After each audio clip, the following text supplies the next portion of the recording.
The glass stirring rod hit the stone floor before Vane even registered the sound outside. It shattered cleanly across the tile, scattering fragments between the legs of his workbench.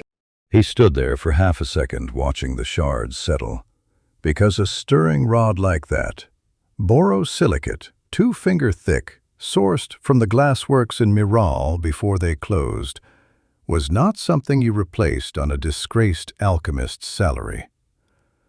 Then the second sound came, not a crack, not a snap, a full, grinding collapse of wood and iron against wet earth, followed by the low, wet groan of something very heavy being swallowed by something that didn't intend to give it back.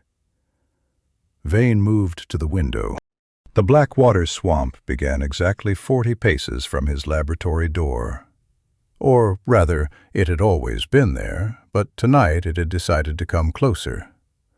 A slaver's prison wagon had left the road. The rear axle was already gone, sunk past the wheel hub, and the horses were gone too. Cut loose or bolted, he couldn't tell. The wagon itself was tilted at a sharp angle, listing toward the dark water like a man too tired to keep standing. The lantern mounted above the driver's box was still lit. It swayed with the slow, patient movement of something being dragged under. In the orange circle of that swaying light, Vane could see the cage. He pulled on his coat without looking at what he was doing. His hands moved across the bandolier on the workbench by memory, fingers reading the vials by shape the way a blind man reads walls. 12 slots, 10 occupied. He buckled it across his chest, grabbed his staff from the corner, and went outside. The cold hit him immediately. Not the dry cold of winter, but the wet kind. The kind that gets into the seams of your coat and sits there. The path from his door to the swamp's edge was compacted gravel, safe enough. But the moment his left boot crossed the boundary where the gravel ended and the dark ground began, he understood the problem. The mud did not hold him. It took his boot past the ankle in one smooth pull, the way water takes a stone. He yanked his foot free, heard the sucking pop of it, and planted his staff for balance. Then he took another step, and the same thing happened. By the time he'd covered 10 paces, his boots were soaked through, and the mud was above his shins. He kept moving. The staff helped. It gave him something to lean into, something to test the ground with before committing his weight. His bad eye was useless in this light, which meant his field of vision was half what it should have been, and his depth perception was off. He misjudged a route and stumbled, caught himself, kept going. The wagon was still sinking. Slowly but steadily, the way the Blackwater always worked, not in a rush, just persistent. Patient, the way bad things tend to be. He got close enough to see the cage properly, and he stopped for a moment. It was deep mine iron. He recognized the construction. Thick, rectangular bars, welded at stress points rather than joined, with a plate steel floor instead of the woven base used on ordinary slave cages. That kind of cage cost more than Vane earned in a year. The slavers who used them were not transporting field workers or debtors. Deep mine iron was built for one specific category: berserker-class slaves. Gladiators. Orc fighters who had demonstrated the capacity to tear through standard restraints as if they were dry rope. The figure inside confirmed it. She was sitting. That was the first thing he noticed, and it struck him as strange. Not standing, not pressing herself against the bars, not screaming. Sitting, back straight, arms resting on her knees, iron collar around her throat attached by a short chain to the rear wall of the cage. She was watching the water rise around her with the expression of someone who had already made their calculations and arrived at an answer they didn't like. The water was at her waist. The cage had another 4, maybe 5 minutes before the mud took it to a depth that made the door irrelevant. Vane reached the cage side and planted his staff in the mud to keep from going under himself. The woman inside didn't look at him immediately.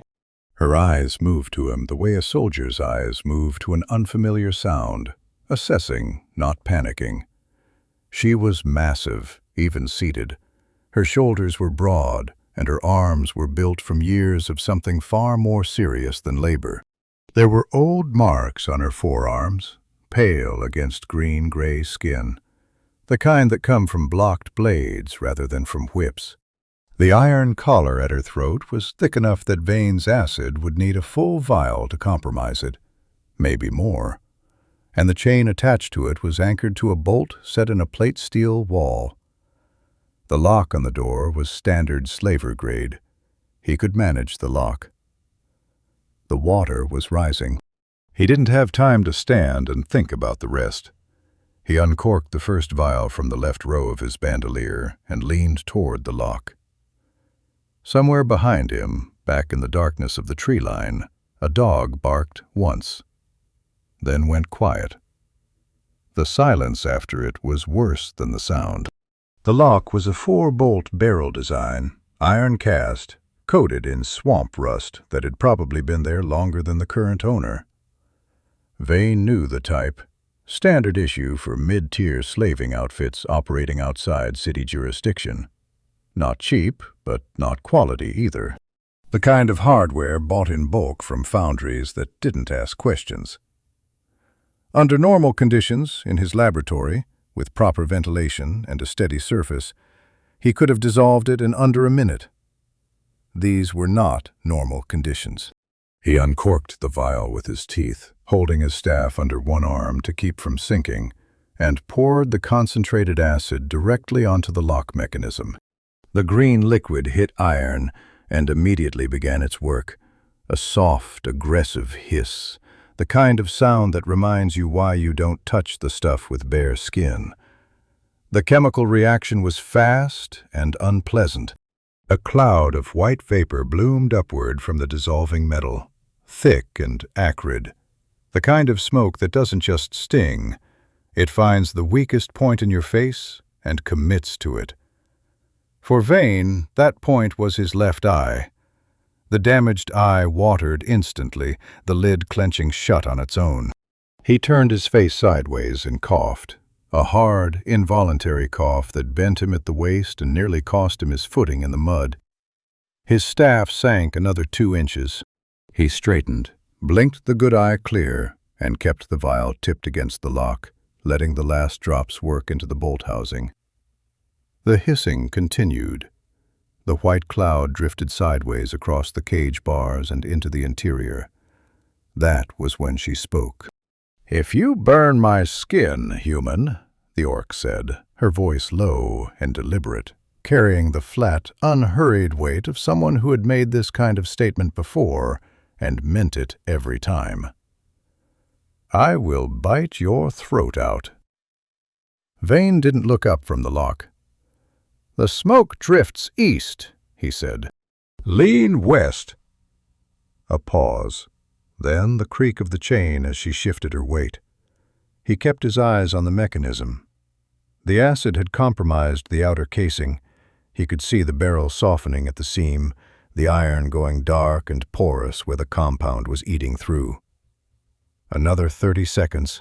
He counted them by his own heartbeat, which was faster than he would have liked, partly from the cold water soaking through his coat to his chest, and partly from the dog bark he'd heard 60 seconds ago, which had not been followed by a second bark, which was somehow worse. The lock gave with a dull, wet crack. Not a clean snap, but a dissolving, the way things fail when they've been chemically compromised rather than forced. The bolt housing sagged and separated. Vane grabbed the door bar with his free hand and pulled. It didn't move.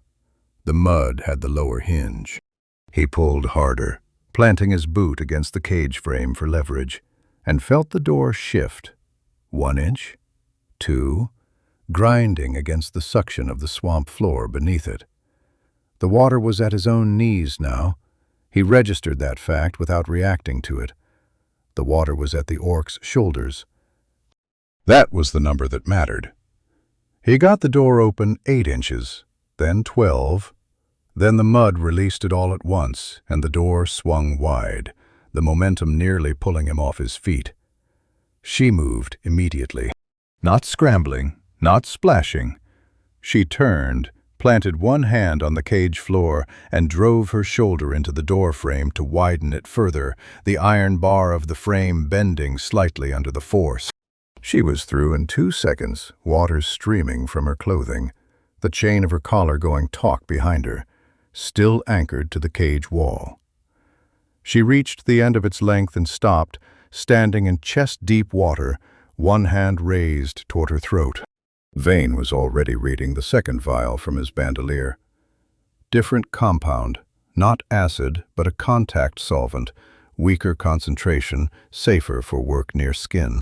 He moved toward the chain anchor point on the cage wall instead of the collar itself, which was the correct decision, and he made it quickly enough that she hadn't yet had time to form a full opinion about him. He poured the solvent onto the anchor bolt. It worked slower than the lock acid. He waited, standing in water that was now threatening the lower edge of his bandolier, watching the bolt housing lose its integrity one layer at a time. She stood beside the cage in the dark water and said nothing. He could feel her watching him in the way that people watch things they haven't decided about yet. Not hostile, but not settled either. The chain fell away from the wall with a soft splash. She was free of the cage. The collar and its short length of dangling chain were still at her throat, but that was a problem for solid ground. Vane turned toward the bank and immediately lost his footing. His left boot found nothing. A submerged drop in the swamp floor, a root gap, something, and he went down sideways, face first into the dark water. The cold was immediate and total, the kind that stops the breath before the mind catches up. His bandolier dragged at him. 12 slots, 10 vials, even mostly empty. The glass and metal across his chest was enough to pull a man of his build straight down in soft-bottomed water. He got his hands under him, found no purchase, and came up coughing, one eye blinded by the black water, the other blinded by his own wet hair. Something grabbed the back of his coat, one hand. It lifted him out of the water with the patient, unhurried force of something that was not straining to do it. She set him down on the sloped bank above the waterline and released him the moment his boots found ground. No ceremony, no dramatics. He stood there for a moment, dripping, coughing the swamp water out of his chest, and looked back at the cage. It was down to the roof bars now. In another 2 minutes, the lantern above the driver's box would go under, and there would be no light at all. She was standing 2 paces away, water streaming from the ends of her dark hair, the dangling chain at her collar catching the last of the lantern light. She'd pulled a bar from the cage as she left. He hadn't seen it happen, but she was holding it now, a length of rusted deep-mine iron as long as his forearm and twice as thick. She hadn't asked permission to take it. It hadn't occurred to her to ask, and it hadn't needed to. She looked at him. Not the way you look at someone you've decided to trust. The way you look at a door you're trying to determine the weight of. From the tree line to the north, low and resonant and entirely too close, came the sound of a hunting horn. The horn didn't repeat. One long note, then silence. The kind of silence that meant someone had blown it for coordination, not alarm. They knew where the wagon went down. They were already moving. Vane didn't explain any of this out loud. He turned east and started moving. The bank above the waterline was marginally better than the open swamp. Compacted root mat instead of loose mud, which meant his boots sank 2 inches instead of 6. He used his staff in short, testing jabs ahead of each step, reading the ground before committing to it. His coat was soaked through and heavy, his bandolier dripping steadily onto the root mat with a sound that irritated him more than it should have. 2 of his vials had taken water around the cork seals when he went under. He didn't know yet if that had compromised the compounds inside. He made a note to check at the first opportunity and kept moving. She followed without being asked. He heard her behind him, not because she was loud, but because her weight on the root mat produced a different sound than his. Lower register, more compression, the soft crack of roots that held under his 160 pounds, bending further under hers. She moved carefully for someone her size, he noticed. Not cautiously, the way a nervous person moves, but with the considered, deliberate placement of someone trained to read terrain. Pit fighters who lasted more than a season learned to move like that. The ones who didn't learn it didn't last. They covered 40 paces east before she spoke. "Where?" she said. Not a question with a rising tone, a statement demanding completion. "Free territories," Vane said. "Northeast edge of the swamp. 3 days, maybe 2 if the paths hold." "You know the paths." "I know some of them." He tested a patch of ground, found it soft, adjusted 2 steps right. "I've been living next to this swamp for 4 years. I've mapped the stable routes, most of them." A pause behind him. "Most? The swamp shifts. Nothing in here is permanent." He moved forward. "Stay on the root mat and step where I step. Don't test the dark patches. The water there is deep and the mud underneath is soft. If you go in past the waist, don't pull upward. Go horizontal, distribute your weight, and I'll find something for you to grab." Another pause, longer this time. "You have done that before," she said. "Pulled someone out of the mud?" "Explained how to be pulled out of the mud." He didn't answer. She wasn't wrong. He had explained it to himself 4 years ago, in the first month of living out here, before he'd understood that the Blackwater didn't behave like ordinary wetland. He'd gone in up to his hip on a Tuesday afternoon and spent 40 minutes working himself out of it by increments while his tea went cold on the laboratory step. After that, he'd made a map. The bioluminescent spore pods began appearing around the 100-pace mark. They grew low to the ground, clustered around submerged root systems, glowing with a cold blue-green light that was almost beautiful, if you didn't know what it meant. Vane gave the first cluster a wide berth, guiding them in an arc around its edge. She noticed the detour. "Those," she said, "spore pods. If the casing breaks, stepped on, disturbed, knocked, they release. The dust is a contact irritant to the lungs. You'll cough for 2 days, and your eyes will swell shut."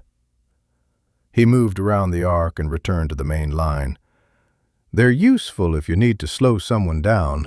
Less useful if you're the one being slowed." She was quiet for a moment, looking at the pods as they passed. "You know many ways to slow people down." "It's a professional interest." She made a sound that wasn't quite a response. A low exhale through the nose, the kind that might have been acknowledgement or might have been something else. He didn't turn to look. Behind them, from the direction of the sunken wagon, came the sound he'd been waiting for. The first hound. Not a bark this time, but a sustained, working note, a tracking call. The dog had found the scent at the water's edge, which meant they had, at best, 20 minutes before the pack caught the line through the swamp. Hounds bred for slaver work were not ordinary dogs. They were crossed with swamp stock breeds for water tolerance and fed on blood-scented grain from puppyhood to fix their drives. They didn't lose a trail. They just ran it at whatever speed the terrain allowed. Vane adjusted his pace. The route mat narrowed ahead, pinching between 2 sections of open water, and he slowed to single file, testing each step twice. She closed the gap between them. Up close, without the panic of the cage and the water, he was more aware of the specific details he hadn't had time to process before. The iron collar still at her throat, trailing its length of chain with a broken end where the anchor bolt had separated. The chain swayed as she moved and caught the spore pod light in dull flickers.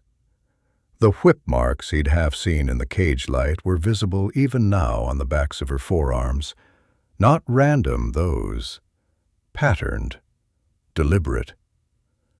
The kind left by the bladed training whips used in underground pit circuits to teach fighters to block cleanly or pay in skin.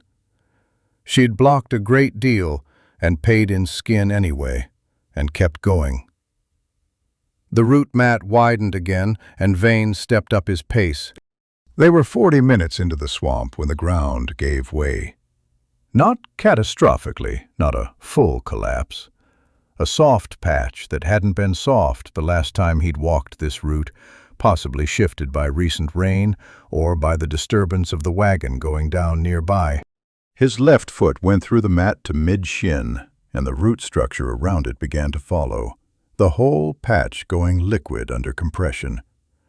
He yanked back, which was wrong. He knew it was wrong the moment he did it, and the suction held. He planted his staff. The staff sank. He had perhaps 3 seconds before the mud decided he was committed. Her hand closed around the back of his collar. Not the gentle lift from the water, but a proper grip. 2 fingers hooked into the fabric at the nape, and she pulled him backward out of the ground with one smooth motion. His boot came free with a sound like a cork leaving a bottle.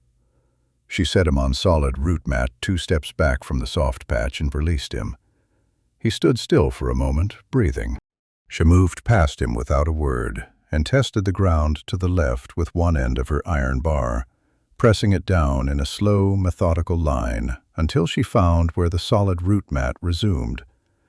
She pressed the bar into the ground at that point, marking it, then looked back at him. The chain at her collar caught the blue-green light. "Left," she said. He went left. The tracking horn sounded again behind them, closer now, and this time it was answered by a second horn to the south. They were being flanked. 2 horns meant 2 teams. Vane worked that out in the first 10 seconds after the second note faded, and the arithmetic was not encouraging. A single slaver unit running a track would spread its hounds in a fan ahead of the handlers. Wide search pattern, designed to locate and bay rather than close. 2 units converging from different angles meant a pincer.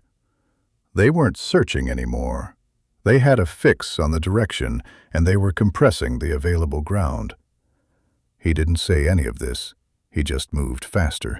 The spore pods were thicker here, clustering along both sides of the viable path in low, pulsing rows that turned the mist above them a faint, cold green. The mist itself was thinner than it had been at the bank. Out here, 40 minutes deep into the swamp, the fog moved differently, channeled by the root systems and the pockets of standing water into drifting columns rather than a solid bank. It caught the pod light and scattered it, so the whole corridor of passable ground glowed in shifting patches of blue and green and dark. It would have been something to look at, under other circumstances. Vane tested the path 3 steps at a time, working his staff in short, precise jabs to the left and right of the center line before each advance. The technique was his own, developed over 4 years of walking these routes with no one to pull him out if he misjudged. Short jab left, short jab right. Weight forward onto the tested ground. Repeat. It was slow. In open terrain, he covered ground quickly enough. Here, in the dark, with the paths shifting and the hounds behind him, it felt like walking through cold tar. She matched his pace exactly. He noticed it without comment. She could have moved faster, Her stride was longer than his, and her weight, counterintuitively, gave her better purchase on the route mat than his lighter frame did, because she compressed it into stability rather than skating across the surface. But she stayed 2 steps behind him and put her feet where he put his, and she did it without being told. That was not instinct. That was discipline. The kind built from years of reading a partner's movements in tight spaces, a cage, a pit, a corridor of fighters waiting for their turn. The path forked. 2 viable lines of route mat splitting around a wide section of open black water. Left fork ran northwest, which was wrong, deeper into the swamp, away from the free territories. Right fork ran northeast, which was correct, but narrowed to single-file width within 20 paces, and then disappeared behind a stand of mangrove root that blocked his sight line entirely. He'd walked the right fork twice before, both times in daylight. Both times alone, which meant he hadn't needed to account for what the combined weight of 2 people would do to the narrowed section. He took the right fork. The mangroves closed around them quickly. The root systems here grew in dense, overlapping arches, some of them chest-high on Vane, which meant they reached her mid-torso, and she moved through them with her head lowered and her shoulders turned sideways to fit the gaps. The iron bar she carried was a problem. It caught on the arches repeatedly, and each time she had to pause, rotate the bar to a different angle, and press forward. She did this without frustration, with the methodical patience of someone accustomed to adapting equipment to terrain. But it cost them seconds, and seconds were what they didn't have. Vane heard the first hound clearly now. Not a tracking note, a working sound, the low, wet snuffling of a dog with its nose down, moving at pace. Close enough that he could distinguish it from the ambient noise of the swamp. 50 yards, maybe less. Moving northeast, which meant it was already on their line. He stopped and crouched. The spore pod cluster to his immediate right was large. A dozen casings, each the size of his fist, glowing in a dense knot around the base of a mangrove root. He studied the spacing. The cluster sat exactly between the 2 viable ground lines, which meant any large animal moving fast on the track would hit it. A dog, moving with its nose down, not watching the ground, would hit it at full stride. He looked at the route mat carefully, tracing the structural line. There was a section 3 paces ahead where the roots braided together into a raised ridge, stable enough for foot traffic, but with open water on both sides. If the hound was running the track, it would come through this corridor, hit the ridge, veer left toward the solid ground, and land directly in the spore cluster. Vane stood up and kept moving. He did not touch the cluster. She passed it 2 steps behind him, close enough that the chain at her collar swung within an arm's length of the outermost pod. She moved her shoulder back slightly as she passed it. She'd understood what it was. He hadn't needed to explain. They came through the mangrove stand into a wider section of path, and Vane let himself breathe again. The path here was better.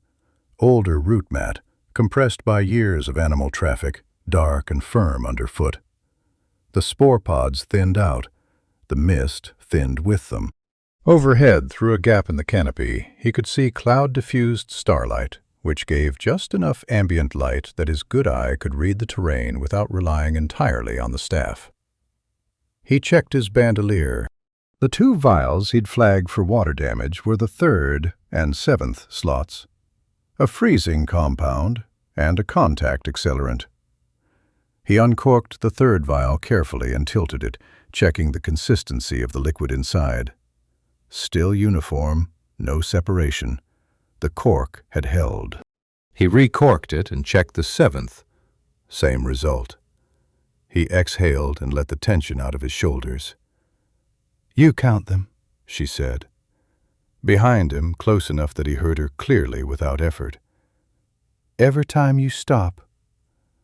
"I count what I have left," he said. "It's relevant." How many? 10. 2 are uncertain. He recorked the 7th and tucked it back. I had 12 this morning. I used 2 on the cage. She was quiet for a moment. And when they are gone?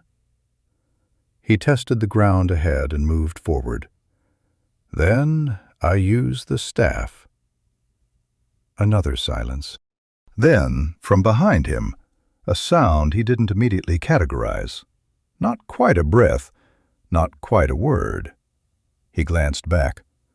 Her expression hadn't changed, the same flat, assessing look she'd had since the moment she first saw him at the cage. But there was something in the set of her jaw that might, in different light, have been called dry. "A wooden stick," she said. "It's a very good stick." She said nothing, but she didn't argue either.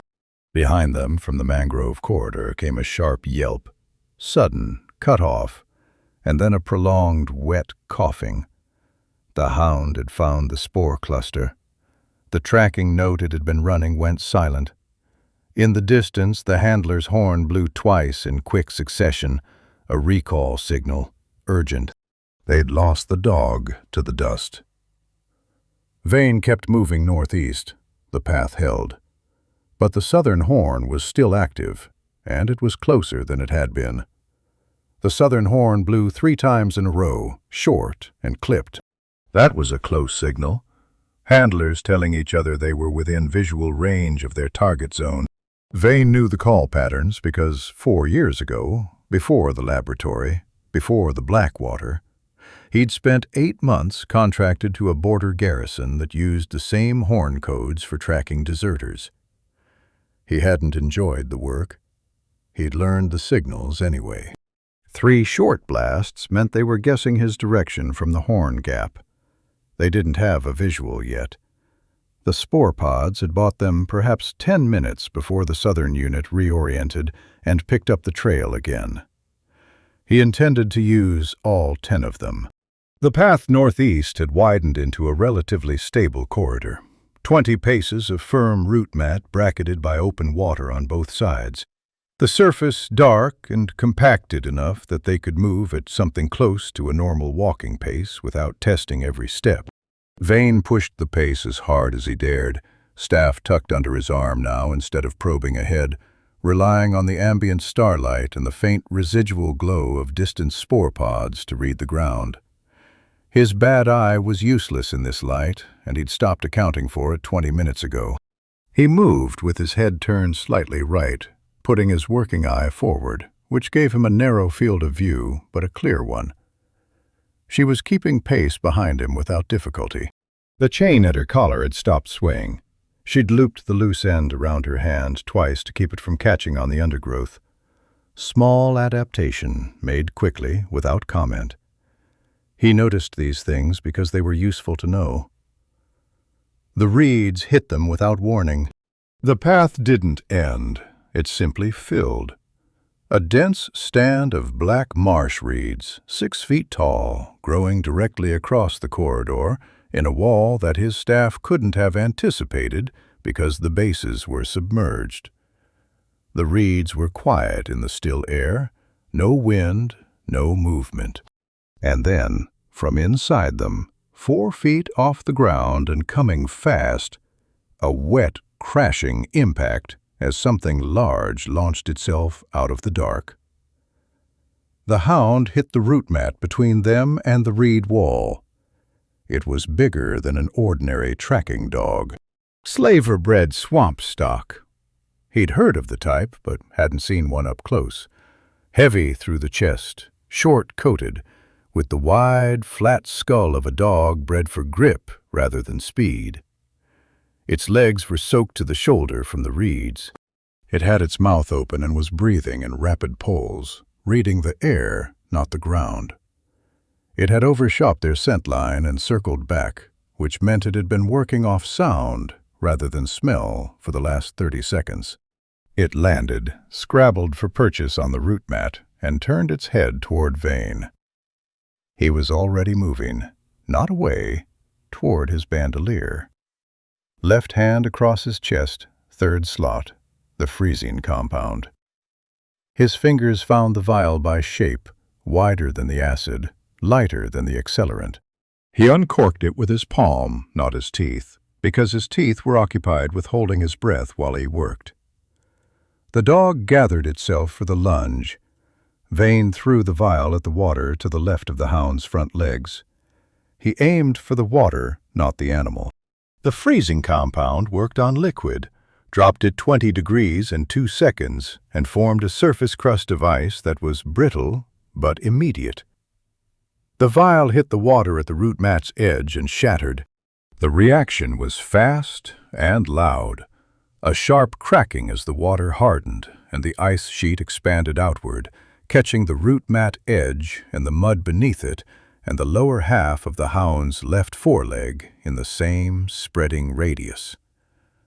The dog lurched sideways and stopped. Its leg was in the ice to the ankle. It pulled and the ice cracked but held. Deep mine mud beneath the ice gave it an anchor that the animal's mass couldn't overcome in a single pull. It dropped its head and bit at the ice casing. It bit hard. The compound splashed back onto Vane's coat sleeve when the vial broke. He felt it immediately, a biting cold that stiffened the fabric and worked through to his forearm in the space of 2 heartbeats. Not dangerous, not on the surface of his coat, but his right arm from elbow to wrist went rigid with it, the muscles seizing under the cold, the way muscle does when temperature drops too fast. And for a full 3 seconds his hand didn't respond to what he was telling it to do. She was already moving. He heard the iron bar before he saw it, the low, fast whistle of something dense cutting air. She came past him on his left, 2 strides, the bar raised across her body and then driven downward in a flat, horizontal arc. Not a swing, a drive. The technique of someone who had learned to hit targets that were braced and expecting impact, because in a pit, the other fighter was always braced and expecting it. The bar connected with the hound's skull just above the ear, and the sound it made was solid and final. The dog dropped. The ice held its leg for another second, then cracked under the shift of weight. She stood over the animal with the bar at her side, breathing normally. Not fast, not slow. The chain at her collar swayed once and settled. She looked at the dog the way a carpenter looks at a nail they've just driven flush. Task complete, attention already moving to the next thing.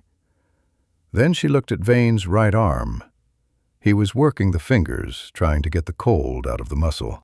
The coat was stiff from elbow to cuff, the fabric crackling slightly when he flexed his arm. He had full movement back within 30 seconds. The compound was surface cold, not penetrating. But those 30 seconds were visible, and she watched them.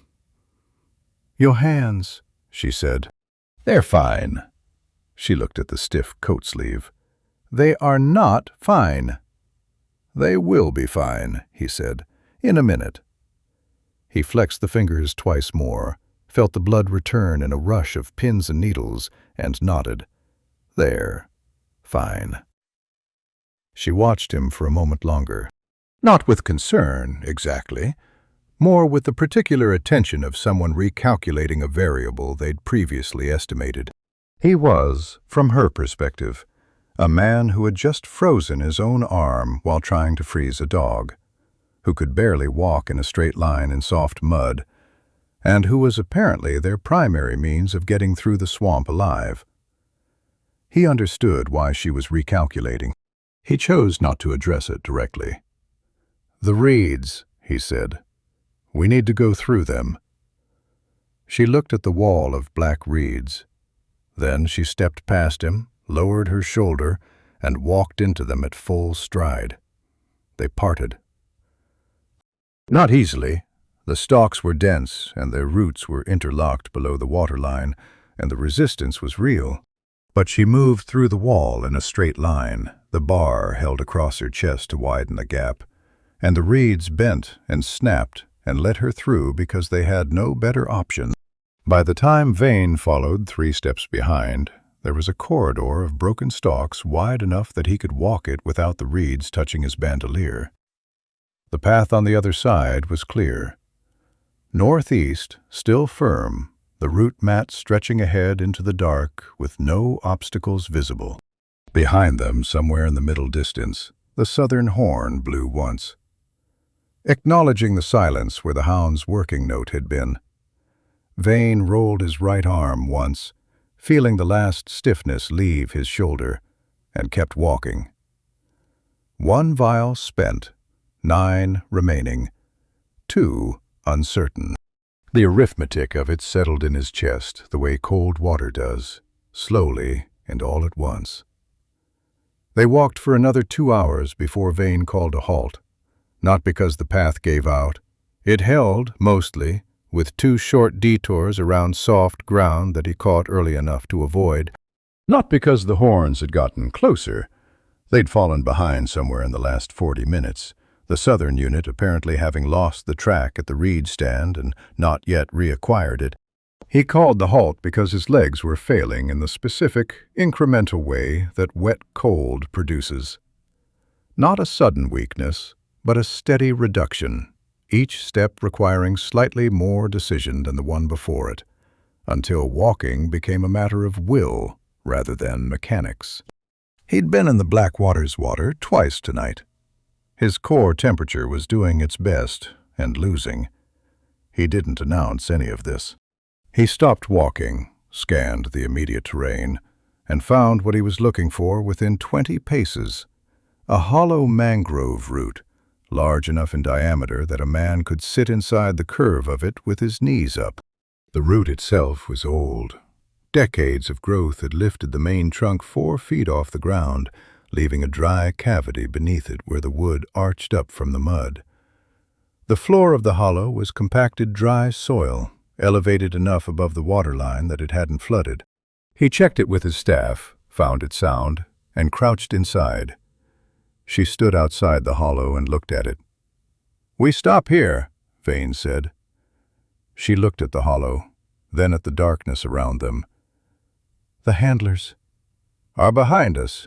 Moving on foot in the dark in this swamp without a scent trail takes time. He was already pulling flint and steel from the inner pocket of his coat. "We need 4 hours. We won't get 4. We'll take 2. She remained standing outside for a moment, the instinct of someone for whom stopping had always meant being caught or being hit, for whom rest was a vulnerability rather than a recovery. He'd seen it before, in garrison soldiers who'd been in the field too long. The body knew it needed rest. The training said rest was how you died. The two things argued with each other until one of them won. She sat down outside the hollow, back against the root, facing the direction they'd come from. Close enough to the hollow that she was within the dry zone, but not inside it, not quite willing to be that enclosed. He didn't comment on it.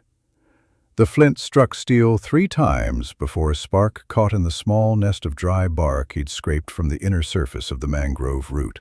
The wood was old and very dry, and the flame took hold with almost no encouragement, burning small and clean with almost no smoke. Exactly what he needed. He built it to the size of his cupped hands and stopped there. A fire big enough to warm by was also big enough to show through the canopy. The fire he built was big enough to function. From the outer pocket of his coat, he produced a battered tin cup and a folded paper packet of dried marsh reeds, the particular variety that grew along the northeast quadrant of the Blackwater, which he'd learned in his first year here were not toxic and produced, when boiled, something that was not tea, but was warm and faintly bitter, and contained nothing that would hurt you. He'd packed them out of habit that morning, the way he always packed them when he was going to be outside past sunset. He filled the cup from a section of standing water he'd collected in a stoppered flask during the walk, tested water from a source he knew, and balanced it on 2 stones above the flame.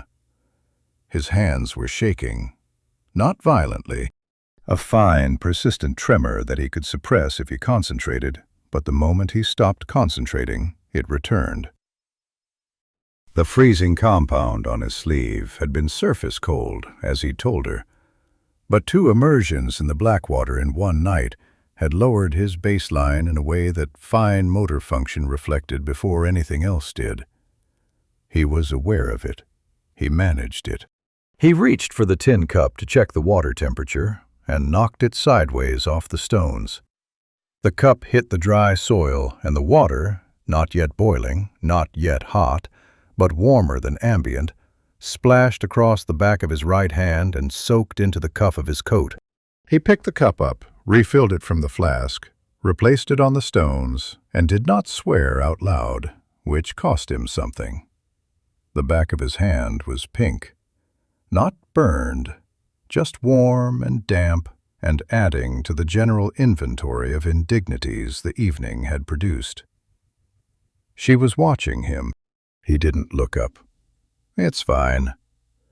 "You said that about your arm." And it was fine. He adjusted the 2 stones so the cup sat more stably. "This is also fine." She was quiet for a moment.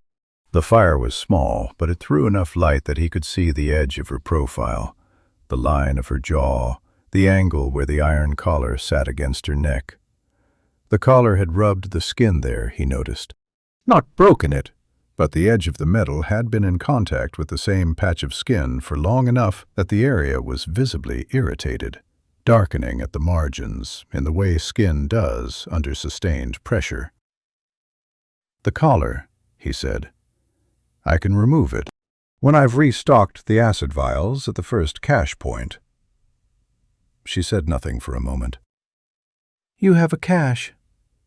"2. Northeast path, 1 at the midpoint, and 1 near the swamp's edge."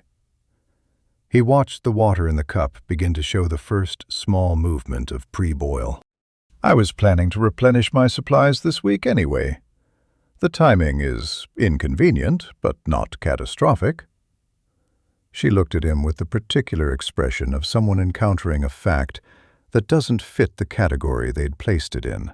He had the sense she'd built a working model of him in the hours since the cage, fragile, useful, probably temporary, and details like pre-stocked supply caches were forcing her to revise it, which she was doing reluctantly. "You planned to walk the swamp," she said. "I walk it regularly. For materials." He added the dried marsh reeds to the now simmering water and watched the color change, pale brown seeping into the water from the compressed stalks. "The northeastern edge has blue moss that I use for a wound salve. Certain root compounds for accelerant base. It's a supply run, twice a year. Alone. I live alone." She absorbed this. The fire snapped once, a pocket of air in the dry wood releasing, and she didn't flinch at the sound, but her hand moved 1 inch toward the iron bar lying across her knees before it stopped. Reflex, not response. The gap between those 2 things was where her self-control lived, and it was well maintained. "How long?" she said. "In the swamp?" "Alone." He considered the question, which was more specific than it sounded. 11 years, he said, more or less. She looked at him. Not with pity. The orc equivalent of that expression was something different, he suspected, but with a kind of flat recognition, the way one person who knows a particular weight identifies it in another person's posture. The water was ready.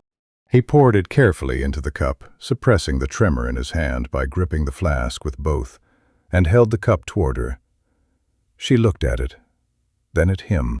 The fire was between them, small and steady, and the swamp was quiet except for the distant, ordinary sounds of water and wind in the canopy. No horns, no hounds. She took the cup. He watched her close both hands around it. Her hands were nearly twice the width of his, the knuckles scarred in the specific pattern left by years of bare fist contact against hard surfaces, and hold it without drinking for a moment, feeling the warmth through her palms. Something in her shoulders changed. Not much. The kind of change that requires knowing what the before looked like to notice the after. She drank. He folded his arms inside his coat, conserving heat, and listened to the swamp and waited for the horns. They didn't come. Not yet. The fire burned down by a quarter, and the mist moved through the canopy overhead in slow, cold columns, and the night pressed in around the small circle of warmth with its full weight. Somewhere to the south, a hound gave one flat, exploratory bark, then went quiet again. He gave it 10 minutes. 15. Then he reached for the flint. The fire was down to coals by the time she made the sound. Not a word. A short, involuntary exhale through the nose. The kind of sound a person makes when something hurts and they've decided not to say so.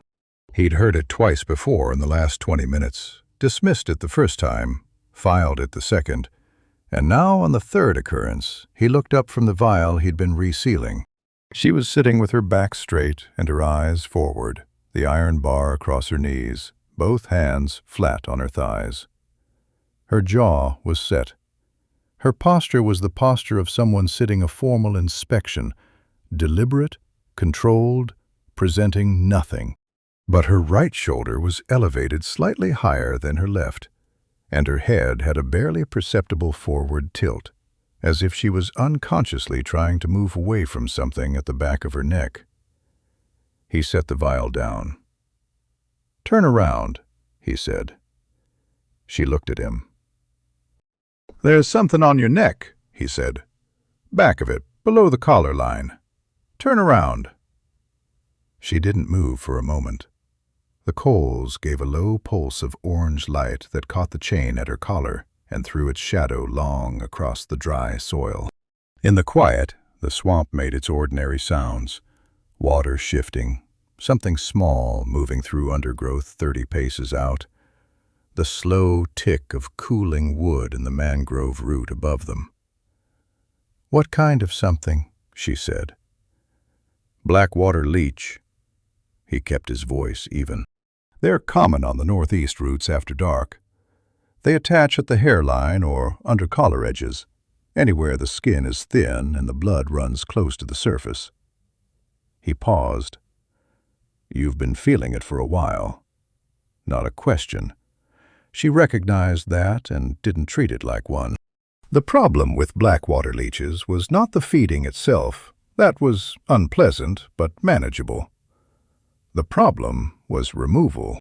The species native to this section of the swamp had evolved a feeding apparatus with two components: the outer ring, which anchored, and the inner structure, which was a set of recurved micro-teeth that detached from the body under tensile stress. Pull the leech directly, and the outer ring came away with the body while the inner teeth stayed in the wound, breaking off at the surface and migrating inward along the bloodstream.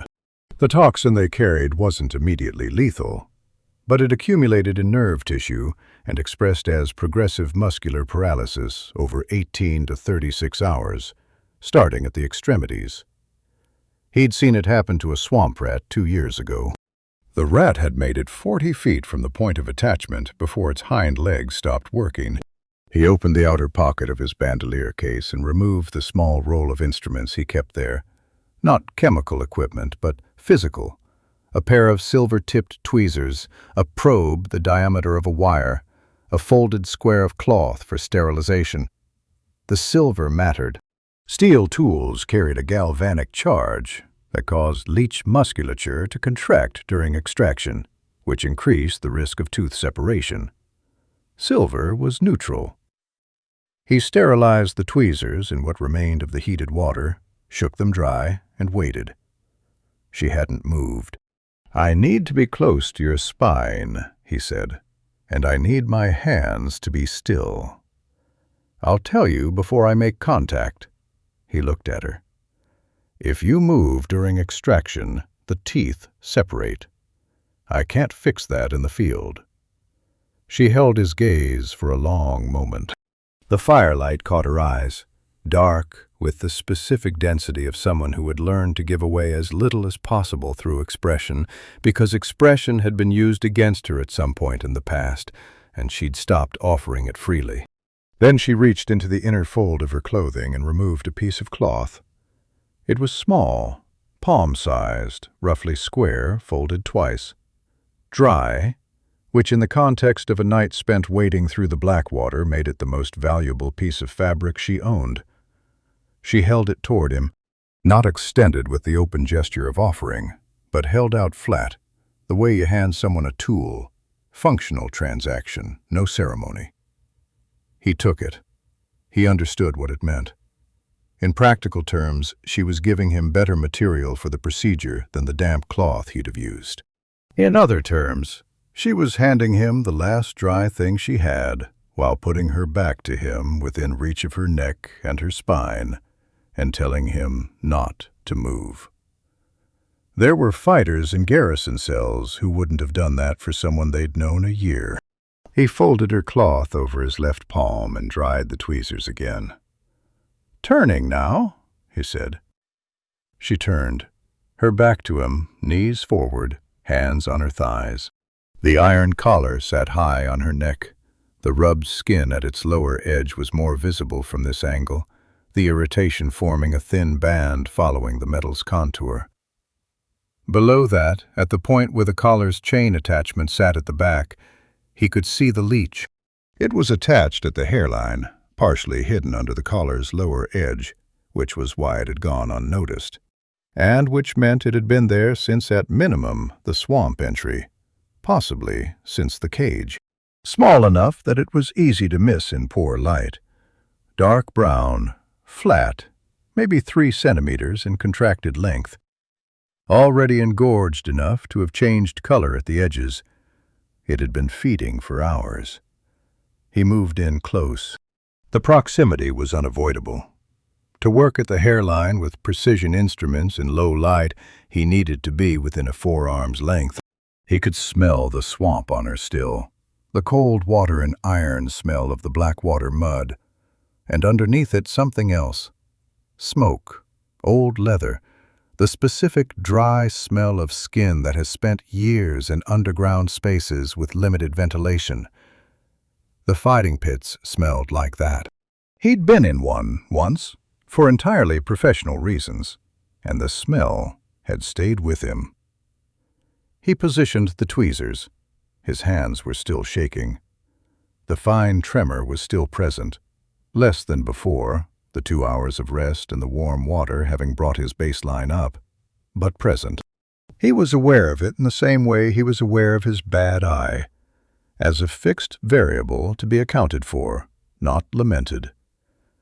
He had learned over years of working with unstable chemical compounds that the way to manage an imprecise instrument was to reduce the margin of error in everything else. Steady surface, correct angle, slow approach. He took one breath and held it. His hands went still. Not permanently. The tremor would return the moment he exhaled. But for the duration of a held breath, the interference dropped below the threshold that mattered, and his hands became what he needed them to be. He positioned the silver tips on either side of the leech's attachment point, above the inner teeth, below the outer ring, at the exact depth that would lift the anchor without creating tension on the embedded structure. He'd practiced this on himself. Once. It hadn't gone well, but he'd learned from it.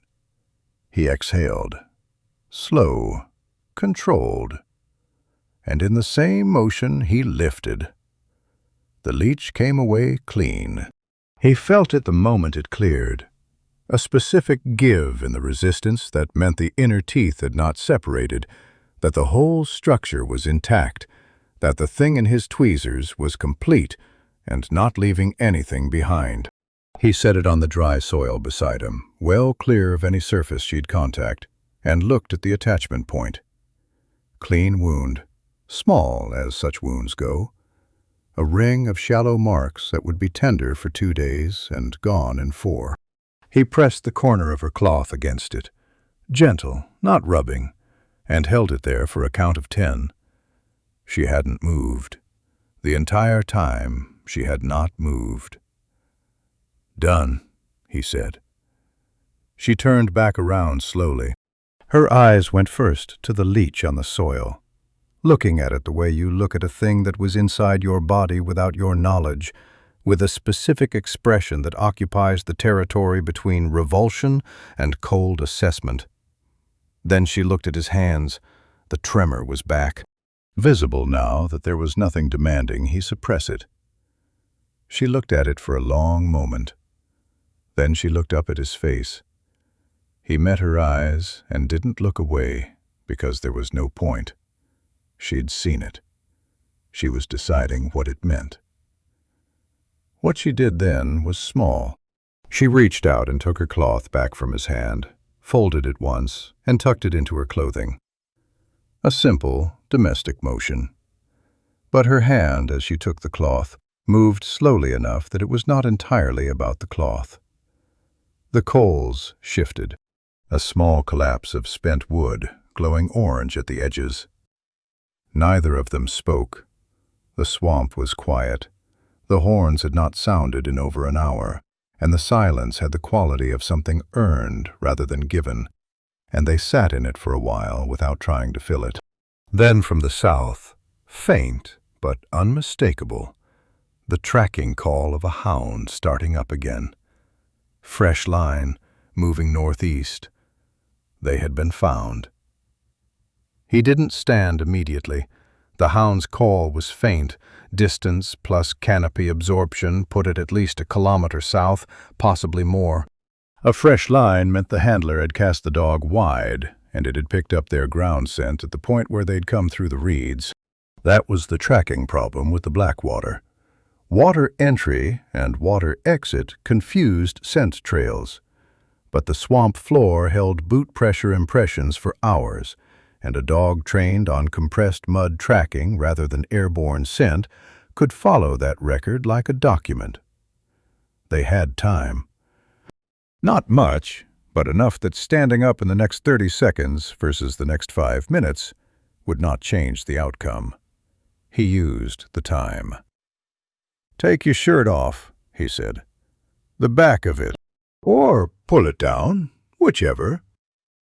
He was already reaching into the outer compartment of his bandolier, past the chemical vials to the secondary section he kept for field medicine. "The salve works on direct contact with tissue. Fabric blocks it." She looked at him. "Your back," he said. "I saw the scars when you came out of the cage. The ones from the bladed whips. If they've been in the water tonight, they'll be open at the surface. Salt swamp exposure after a fresh whip wound is how fighters in the pits developed infections that killed them slower than the fighting did." He found the small clay pot he was looking for, sealed with a wax cap. "I have blue moss compound. It closes surface tissue, neutralizes the salt exposure, and reduces the inflammation response. It takes 3 minutes to apply. We have 3 minutes." She held his gaze. Something moved behind her eyes. Not surprise exactly, because she'd stopped being surprised by him in the way that initial surprise operates, quick and visible. This was something more considered. He was an unknown category, and she was running out of familiar frameworks to put him in. She pulled the back of her shirt down to her waist. He moved behind her and opened the clay pot. The blue moss compound was his own formulation, 18 months of iteration before he'd gotten the concentration right. The base was the luminescent moss from the northeast quadrant, harvested and ground fresh and mixed with a binding compound of rendered swamp root fat and a stabilizing mineral salt he extracted from the black limestone deposits at the swamp's edge. The result was a dense, cool salve that smelled faintly of copper and did exactly what he'd described. And he was quietly proud of it, in the way he was quietly proud of most things he'd made work through persistence rather than talent. The wounds stopped him, not because he hadn't known they were there. He'd noted them, filed them, moved on. But knowing and seeing from 2 feet away in firelight were different things. The scars on her back were not random. That was the first thing. They were patterned in the specific geometry of the bladed training whip used in underground pit circuits. He'd read about it in a garrison medical text years ago, in a chapter on treating fighters extracted from illegal operations. The bladed whip was not a punishment instrument. It was a training instrument. It taught blocking by removing the option of not blocking. Get your arm up in time, take the cut on the forearm. Don't get your arm up, take the cut somewhere worse. The pattern on her back was the record of a fighter learning under conditions that didn't allow for slow learning. The newest of the scars, not new but newer than the others by the difference in their texture and color, ran in 2 diagonal lines from the left shoulder blade toward the lower right. These were not from training. The angle was wrong for a training whip. These were from something wielded in anger or in the performance of punishment, and they'd been deep enough that the tissue had healed, raised. He opened the pot, took a measured amount of salve on 2 fingers, and began. The muscle of her back resisted him immediately. Not because she flinched, she didn't, but because the density of the tissue itself was an obstacle. Years of the specific conditioning that pit fighting built had layered the muscle to a degree that made it difficult for pressure applied by a man of his build to reach the deeper tissue where the inflammation sat. He pressed harder, working the salve in with the heel of his palm rather than his fingers, using his body weight to supplement his hand strength. It was slow work. She was very still. "The diagonal ones," he said, keeping his voice flat and professional, the way he'd learned to discuss injuries in the garrison without loading the observation with anything the injured person hadn't offered first. "Those aren't from the training whip pattern." A pause. "No. Recent. 3 months."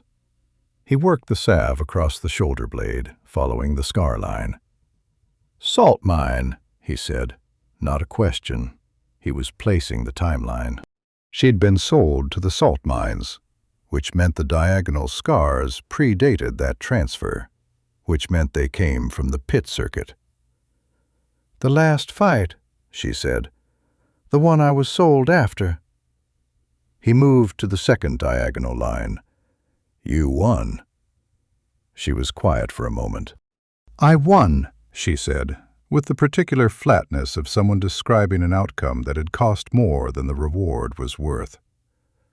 The owner decided a gladiator who could win while bleeding that way was more valuable in the salt mines than in the pit.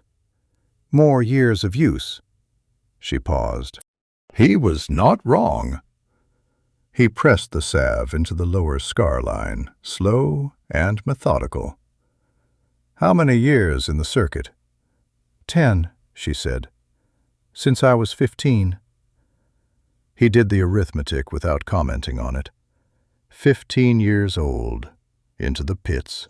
10 years of survival in an environment built specifically to eliminate the people inside it.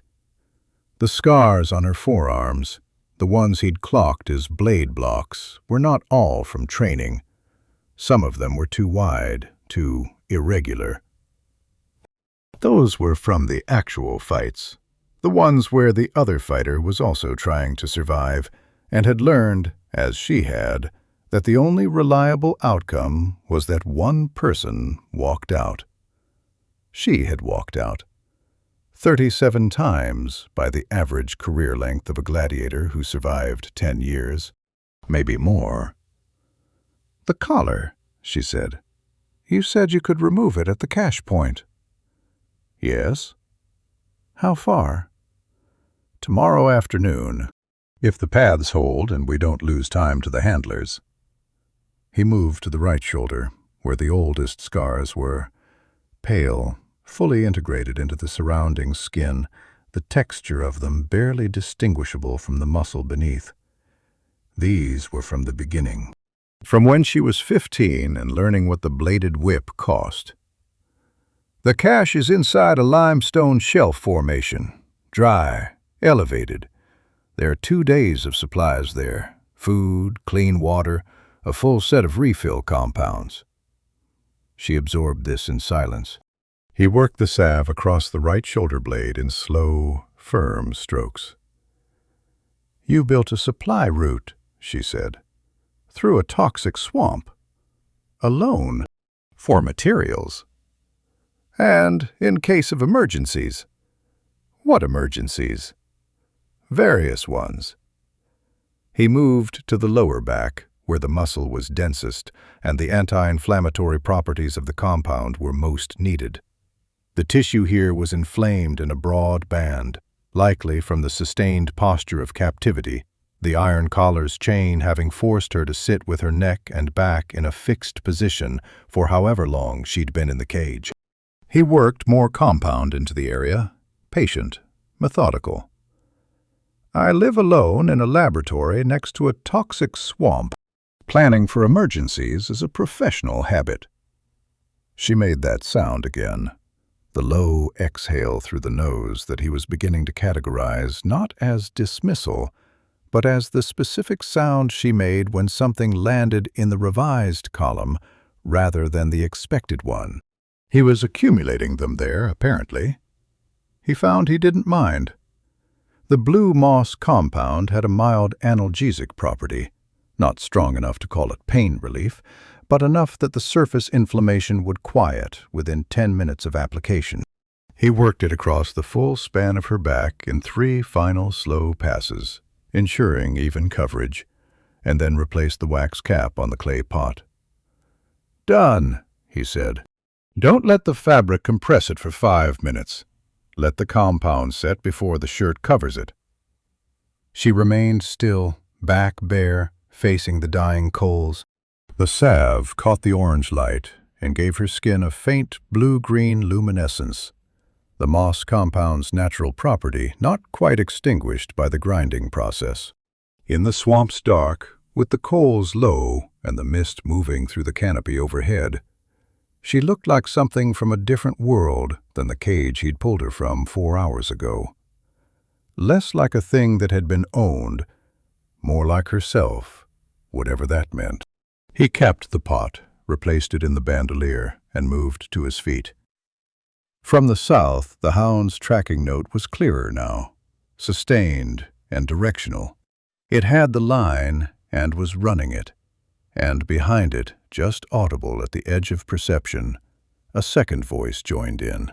2 hounds, working the same track, converging northeast. 5 minutes is 3 minutes now, he said.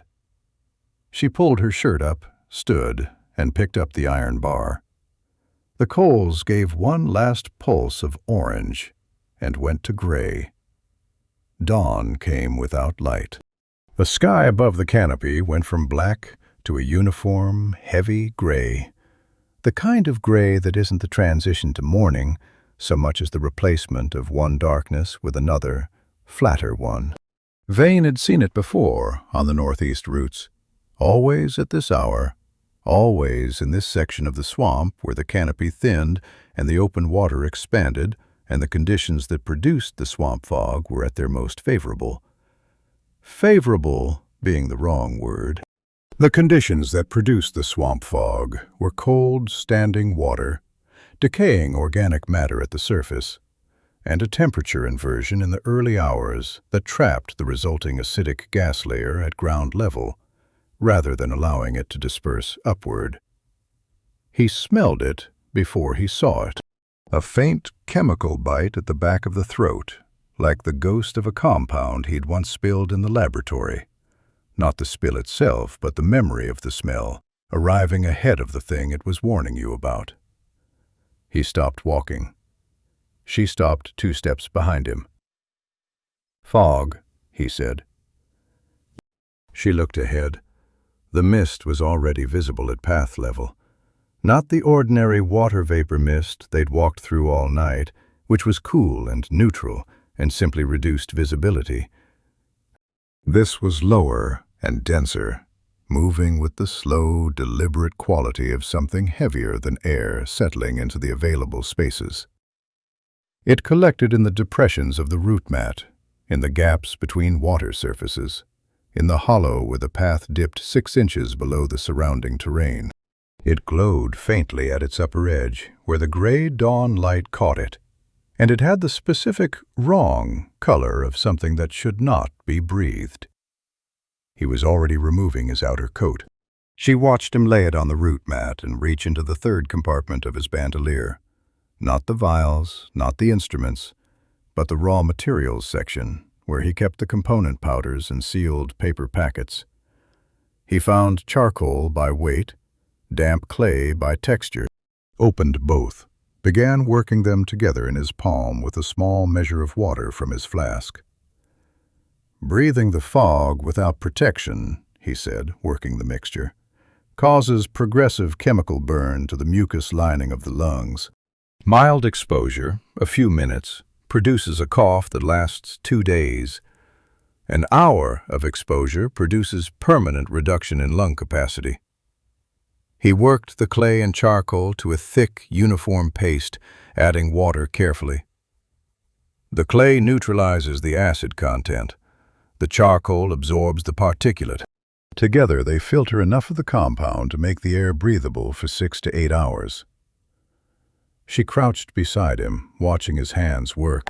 He took a portion of the paste and applied it across his own face first, across the nose and mouth and the skin around both, pressing it into a layer thick enough to sit without cracking when he moved his jaw. The paste was cold and gritty and smelled of mineral earth and nothing else. He worked it carefully around his bad eye, which was already more vulnerable to airborne irritants than the good one. Then he looked up. "Your face," he said. "Stay still." She did not look comfortable with this. Her jaw tightened by a fraction, not refusal, but the instinctive resistance of someone unaccustomed to having another person's hands near their face. In the pit circuit, hands near your face meant one specific category of thing. He understood this and moved without hesitation, because hesitation would have made it worse.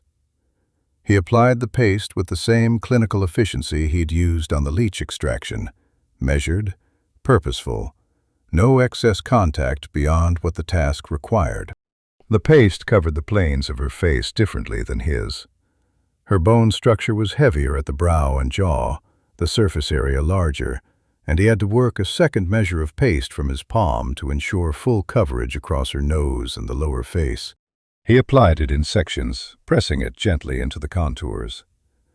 She held perfectly still, the way she'd held still for the leech, not relaxed, but controlled. The chain at her collar swayed slightly and settled. He finished and examined the coverage. Even, adequate. He nodded once and began folding his coat. "The water ahead," he said. The path northeast dipped into a sustained section of open water. He knew this stretch. It ran for approximately 30 paces at a depth that varied between his knee and his hip, with the root mat submerged completely, the path marked only by the spacing of the mangrove trunks on either side.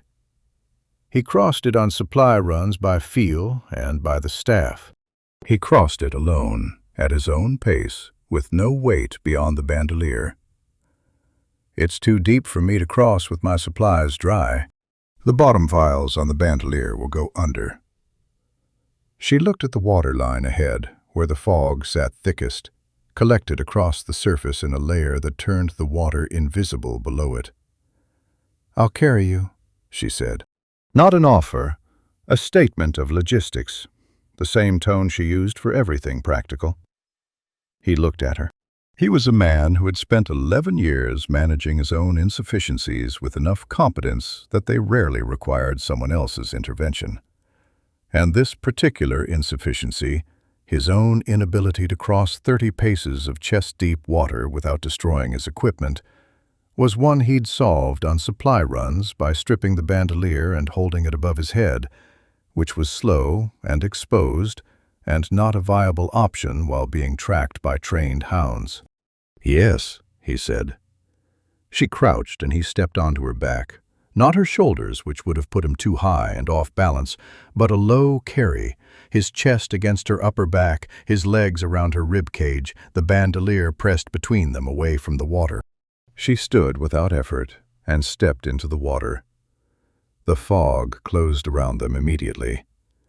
At water level, it was dense enough to reduce visibility to 10 feet, the mangrove trunks appearing and disappearing as they moved between them.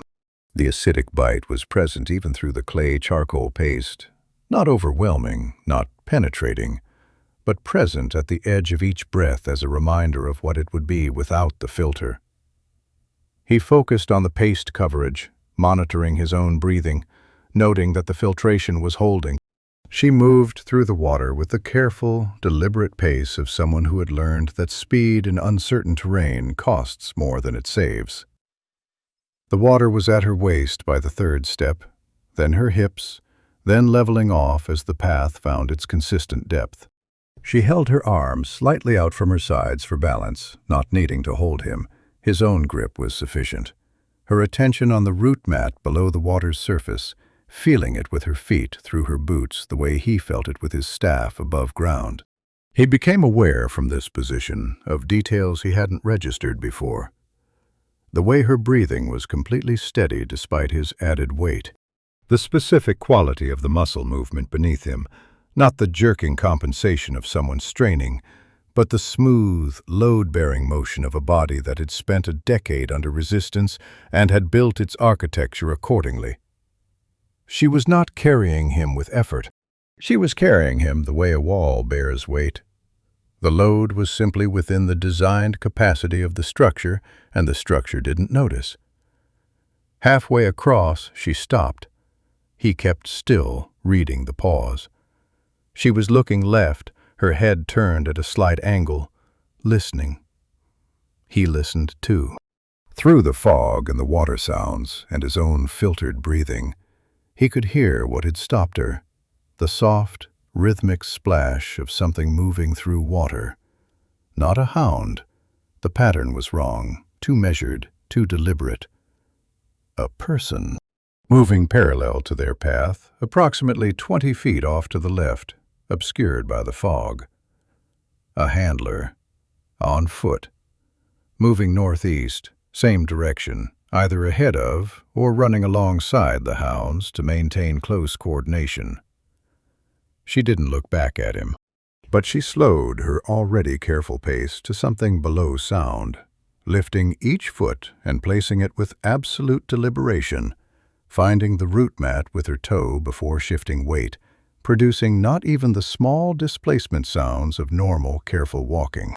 30 paces in waist-deep water, in thick fog, with a man on her back and a handler 20 feet to the left.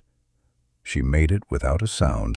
The far bank rose under her feet, and she stepped up onto the root mat and kept moving northeast without pausing, putting distance between them and the water crossing. The handler's footsteps faded to the left. He'd passed their crossing point without knowing it, parallel lines in the fog, 20 feet apart. When they were 50 paces clear, she stopped and crouched to let him down.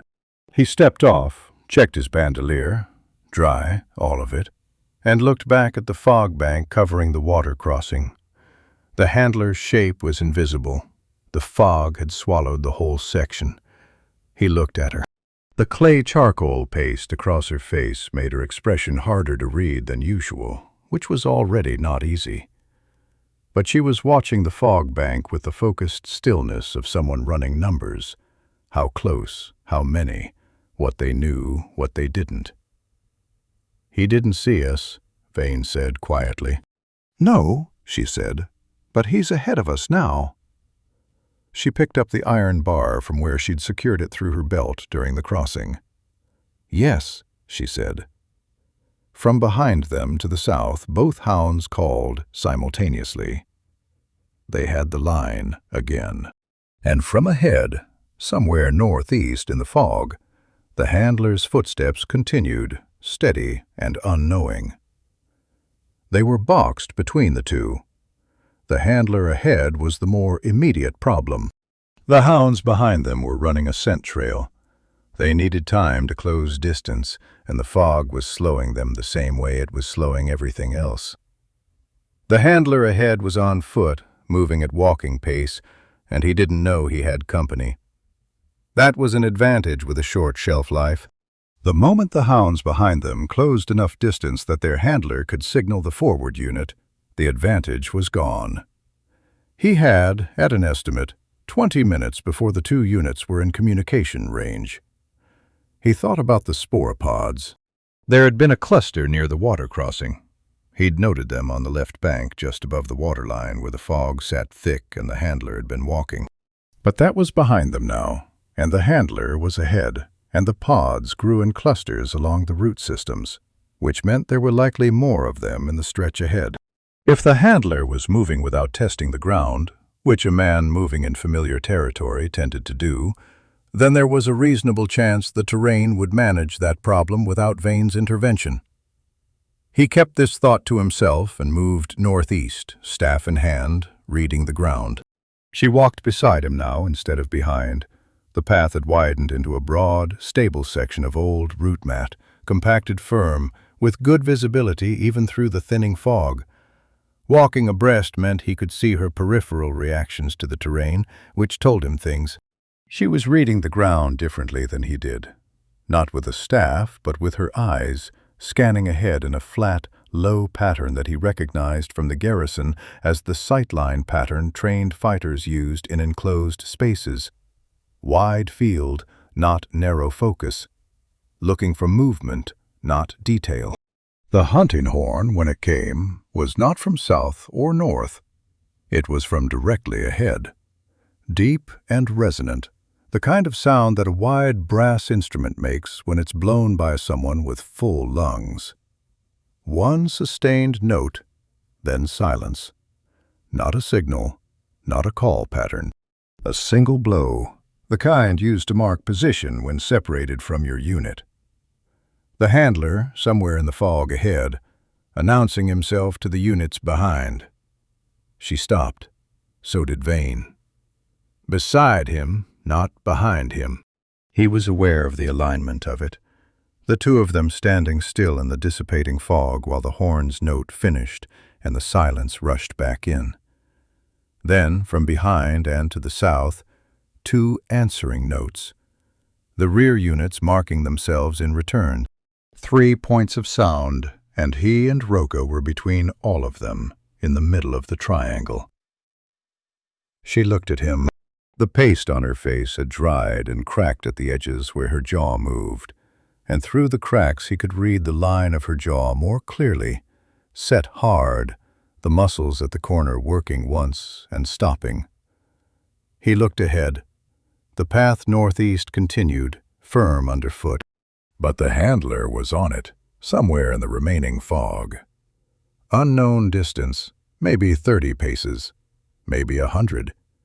No way to know without closing the gap, which was the one thing that would end the advantage of not being seen. He looked down. His staff. He'd been using it all night. 4 feet of dense hardwood, iron-tipped, carried for 4 years through this swamp.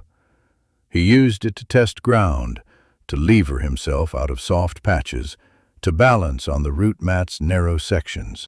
It was the one piece of equipment he had that was not chemical, not precise, not the product of his particular skill set. He dropped it. Not by accident, deliberately, releasing his grip and letting it fall to the root mat. It hit with a sharp, flat crack. In the quiet that followed the horn, in the fog-damped acoustic environment of the swamp's upper register, the sound carried exactly as far as he'd calculated it would. The handler's footsteps ahead stopped.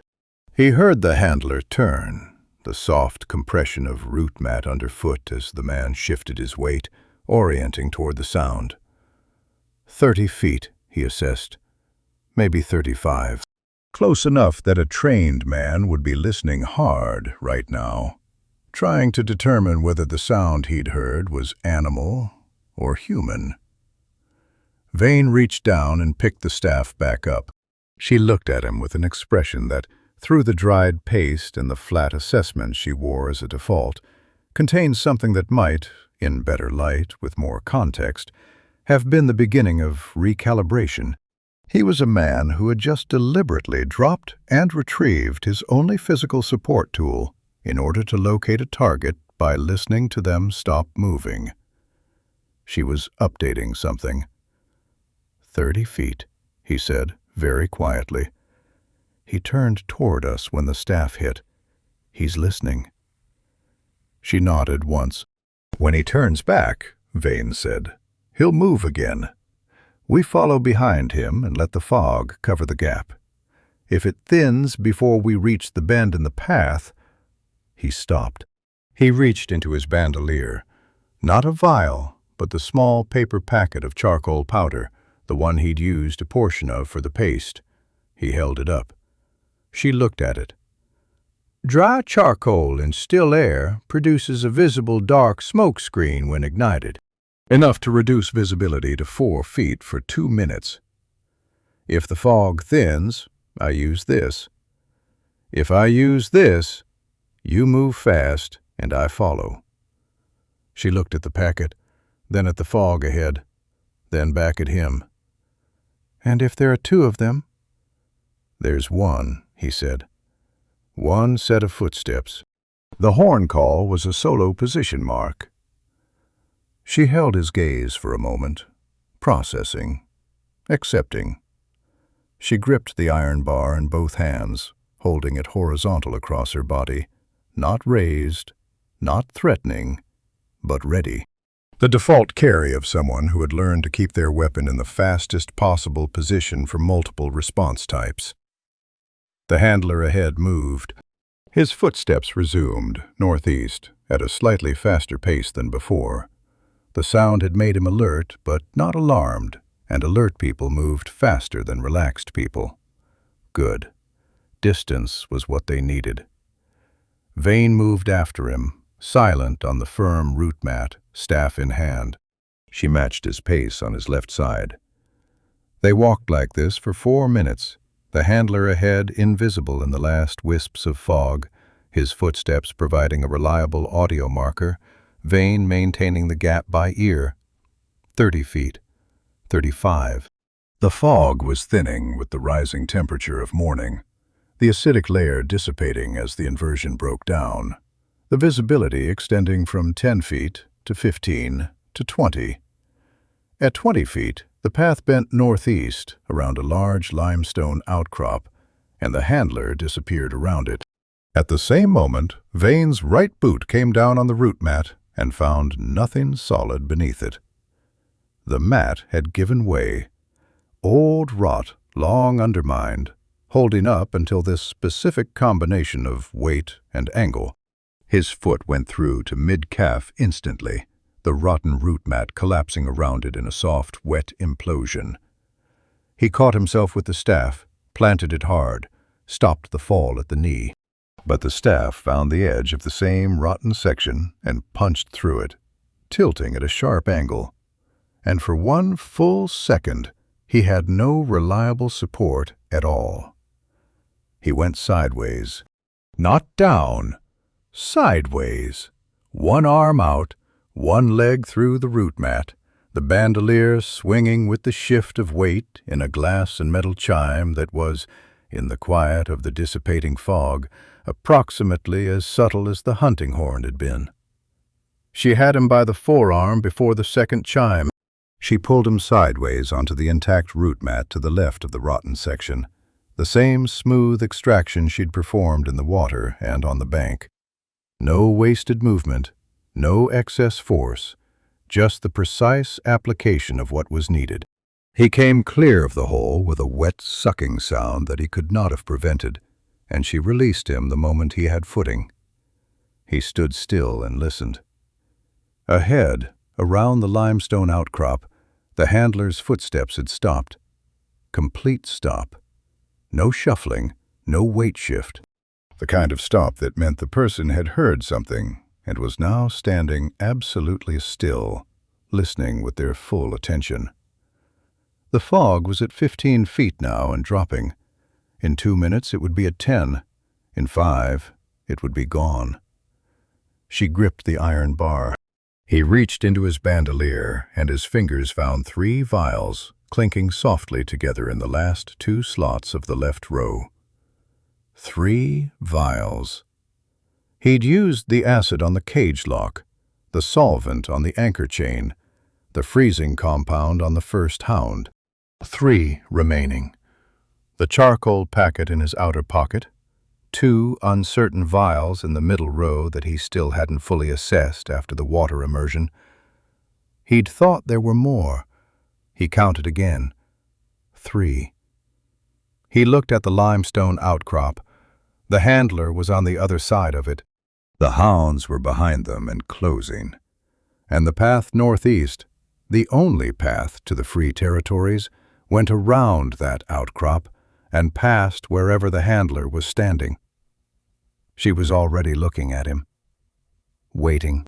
Not impatiently, with the specific quality of attention she had given him since the reed stand, when she'd watched him set up the spore pod trap without being told to. Waiting to see what the vials were going to do about this. He reached into his coat pocket and closed his fingers around the charcoal packet. Then the handler's voice came from behind the outcrop, low, addressed to someone not visible, and was answered, not by a horn, by a second voice. Alongside the first set of footsteps, a second set resumed. Not 1 handler, 2. He looked at her. She looked at him. The fog thinned another foot, and the limestone outcrop came into sharper relief ahead of them, pale gray and absolute, flanked on both sides by the dark water of the swamp with no viable path around it. "Run," she said. Not loud, barely above a breath. "I will hold them." He said nothing for a moment, then, "No." She looked at him with the expression of someone dealing with a logical error they didn't have time to correct. "You cannot fight 2 handlers." "I didn't ruin my boots," he said quietly, "to leave you here." The fog dropped another foot. The handlers came around the outcrop 30 seconds later. 2 men, as the voices had indicated. The first was larger, broad across the chest, carrying a catch pole with a loop of chain at the end, the kind used for close-quarter restraint when hounds weren't viable. The second was leaner, moving with the particular loose-limbed ease of someone who'd done this work long enough that it had stopped requiring much thought. He had a short crossbow, already cranked, bolt-seated. Standard slaver field kit. Vane had seen the configuration before in garrison reports on illegal transport operations. 1 restrainer, 1 suppressor. The suppressors aimed for the legs. They stopped when they saw the 2 of them standing in the open on the route mat. The larger handler looked at Vane, then at Roka, then at the chain still hanging from her collar. His expression didn't change, the professional absence of reaction that comes from encountering the expected thing in an unexpected location. "Back up," Vane said quietly to her. She didn't move. Her boots were planted on the route mat. The iron bar held horizontal across her body, and she was looking at the crossbow the way a fighter looks at the thing most likely to end the engagement. Threat hierarchy. She'd identified it immediately. "Roka." Quiet, flat. "Back up." She took 1 step back. 1. He took it. They moved northeast, backward, keeping their faces toward the handlers, Vane using his peripheral vision to read the path behind him because turning his back on a cranked crossbow was not a calculation he was willing to make. The handlers followed at a professional distance, close enough to maintain pressure, far enough that a sudden rush would cost the rusher something. The larger one was already spinning the catch-pole loop, keeping the chain moving. Experienced. He'd done this 100 times. He knew the geometry of restraint, Vane watched the ground behind him with his bad eye, which was useless for precision, but could still detect the gross changes in terrain that mattered right now. The route mat narrowed, then narrowed again. Then the ambient sound behind them changed. The specific change produced when open water is close, the way echo drops and the air goes flat. He stopped. He knew this section. He'd been to this section once, in his second year, on a supply run that had taken a wrong turn at the limestone outcrop and ended here.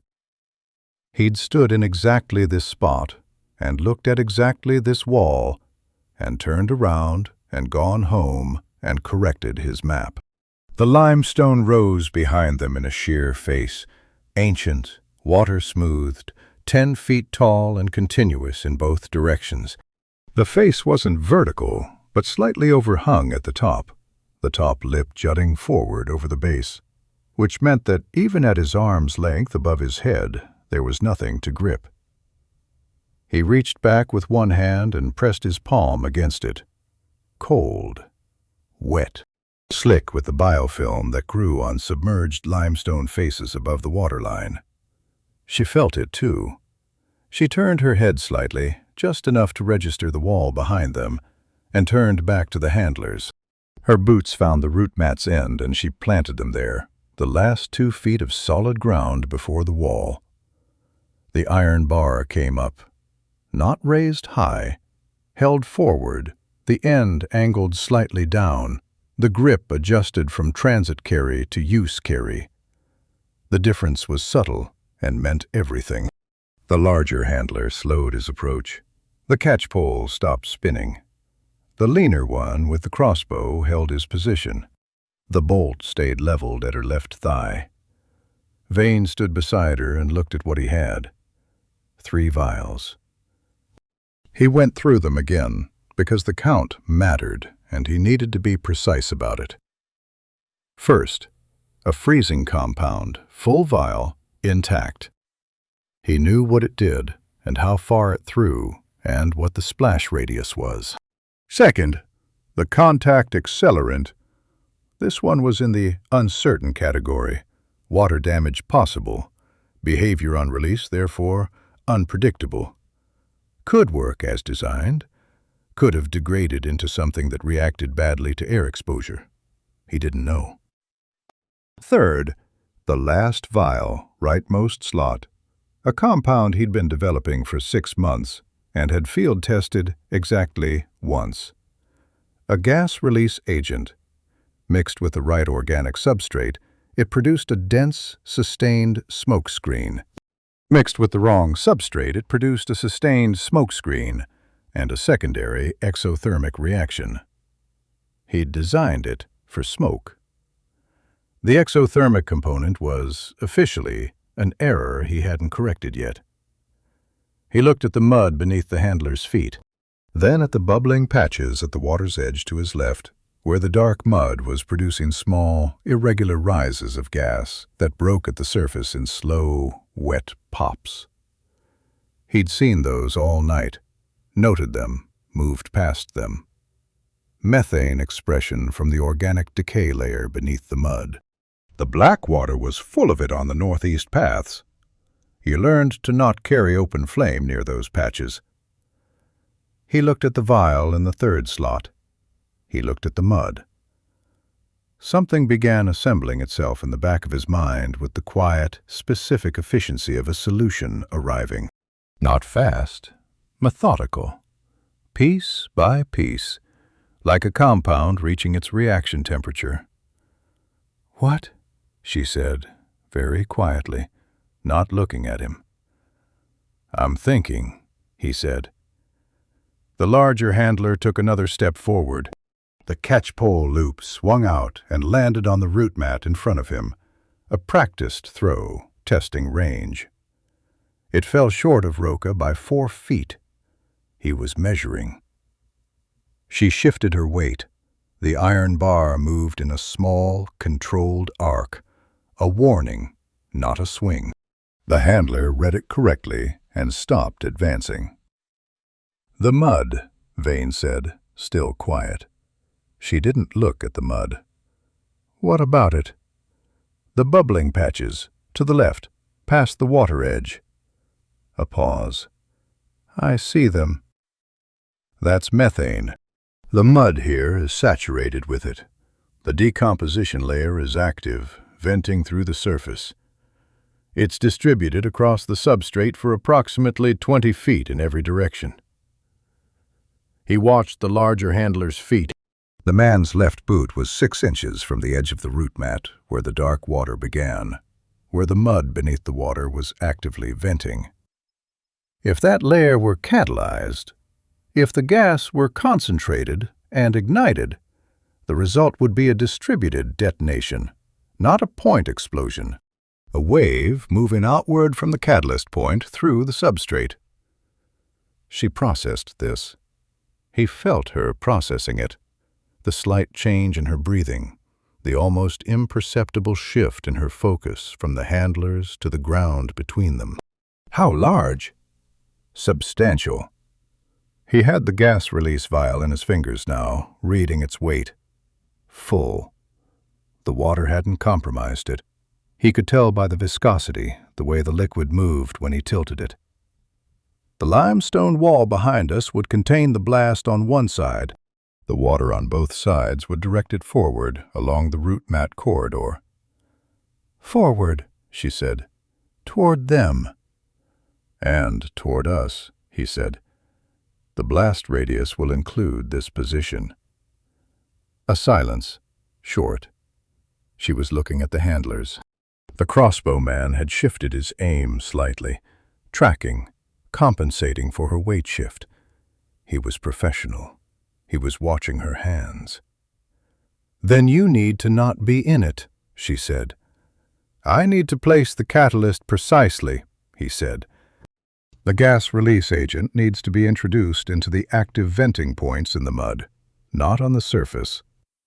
I have to be at ground level to do it, which means I can't be behind the wall at the moment of ignition."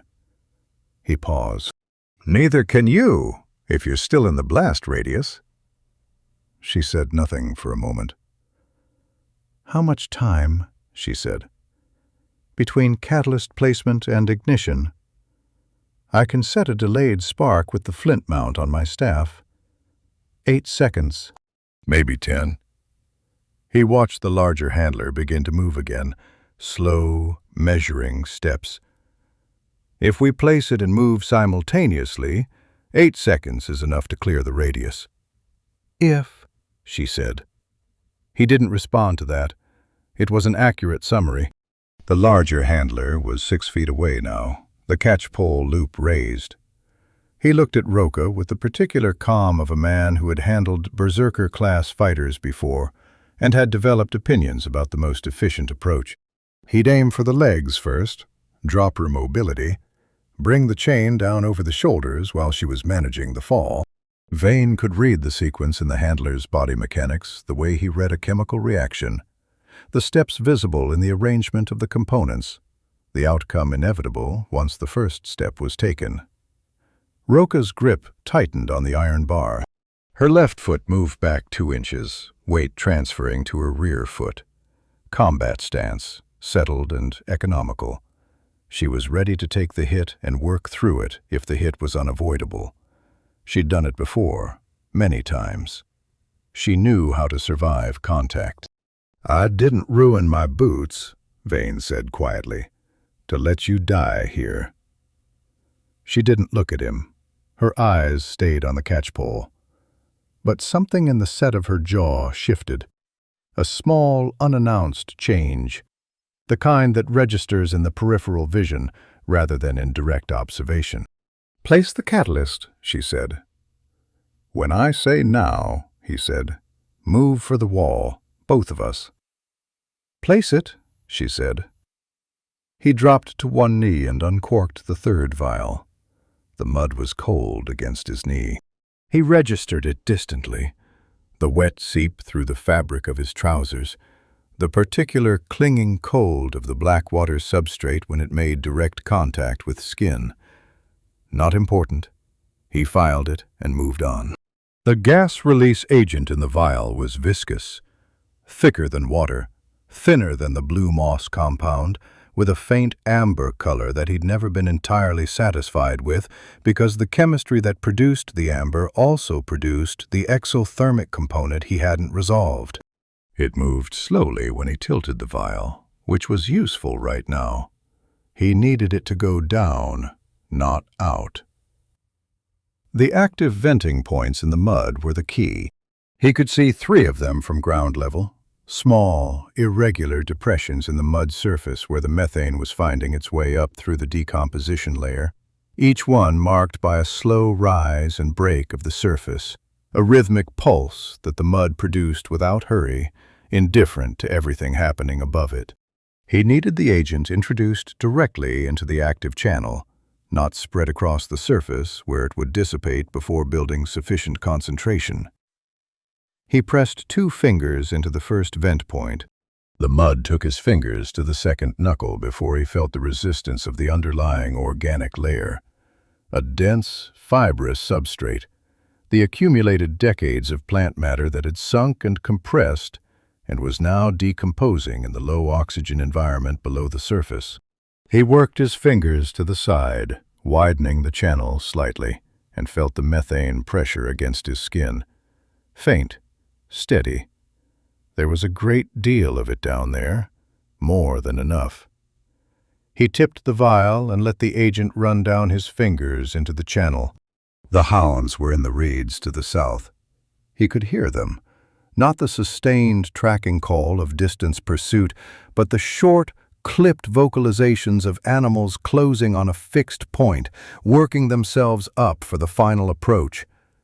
40 seconds, maybe less. The rear unit had been running the track for 20 minutes since the fog crossing. They were nearly through. The larger handler had stopped advancing when Vane dropped to his knee. The handler was reading the action, processing what a man dropping to the ground in front of a limestone wall might be doing, working through the options. Vane could feel the handler's attention like a physical thing, the weight of professional assessment landing on the back of his neck. He ignored it. He had the vial tipped into the first vent, watching the agent disappear into the channel, and he kept his focus on the mud. "You," the handler said, addressing Vane. "Stand up. Hands where I can see them." Vane moved to the second vent point. "Stand up!" He pressed his fingers into the second channel, found the organic layer, introduced the agent. The viscous liquid moved slowly, and he tilted the vial to increase the flow rate, watching the level inside drop by a quarter. He needed to distribute it across at least 3 points to ensure the catalytic reaction propagated laterally through the substrate rather than venting straight up at a single point. A single-point vent would produce a localized release, potentially impressive, but not the sustained wave he needed to direct down the corridor. The handler with the crossbow made a decision. Vane heard the footsteps, the leaner man moving forward, closing the distance to use range, the crossbow adjusting angle to account for the new target below him. He'd switched his aim from Roca to Vane. That was a reasonable tactical decision. It was also the wrong one. She moved the moment the crossbow swiveled. Not toward the crossbow man, toward the catchpole handler, the larger one who had taken his attention off her for 3 seconds while his colleague repositioned. 3 seconds was not long. It was long enough.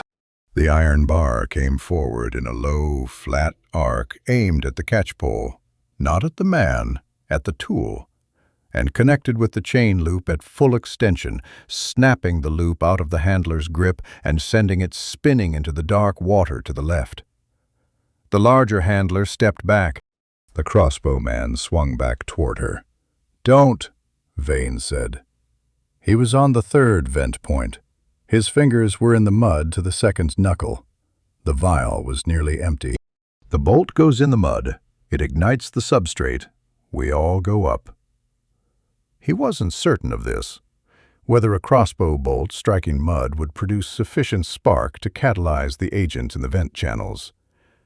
He was less than 50% certain, but the certainty with which he said it was total. And the handler with the crossbow didn't have a chemistry education. The bolt stayed where it was.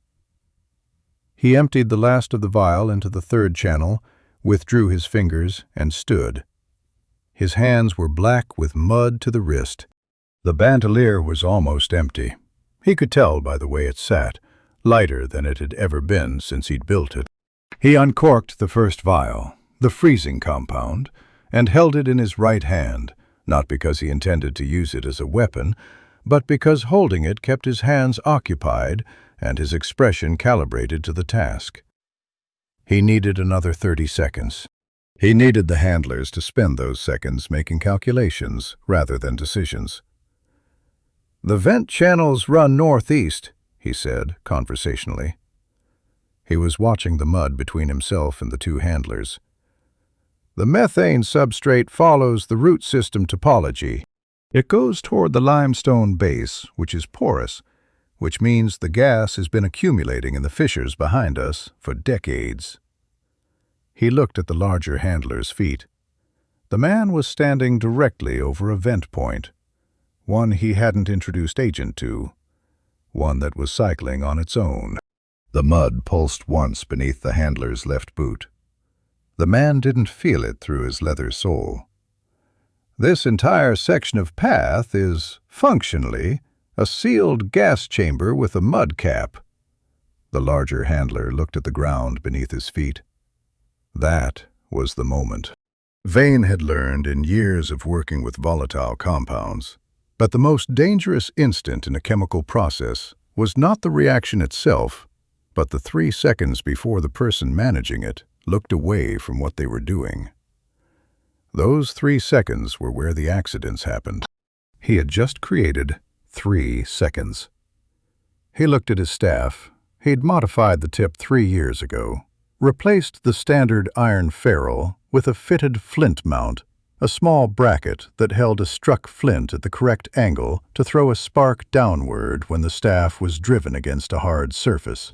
He'd done it because the Blackwater's paths included sections of exposed limestone where the flint contact was reliable, and because a disgraced alchemist living alone next to a toxic swamp had found on several occasions that having a fire-starting capability integrated into his primary support tool was more practical than keeping a separate kit. He'd never used it for anything more dramatic than lighting the smokeless fire inside the mangrove root. He drove the staff into the ground at the second vent point, the deepest one, the one he'd introduced the most agent to. Flint hit limestone through the mud and threw a spark downward into the channel. "Now," he said. She was already moving. He felt it more than saw it. The displacement of air at his left side as she crossed the distance between them in 2 strides, then her hand, closing on the back of his coat, and the sudden loss of ground contact as she lifted him and threw. Not gently, not carefully. She threw him the way you throw something you need to get behind cover fast, with direction and force and the absolute absence of anything except the goal.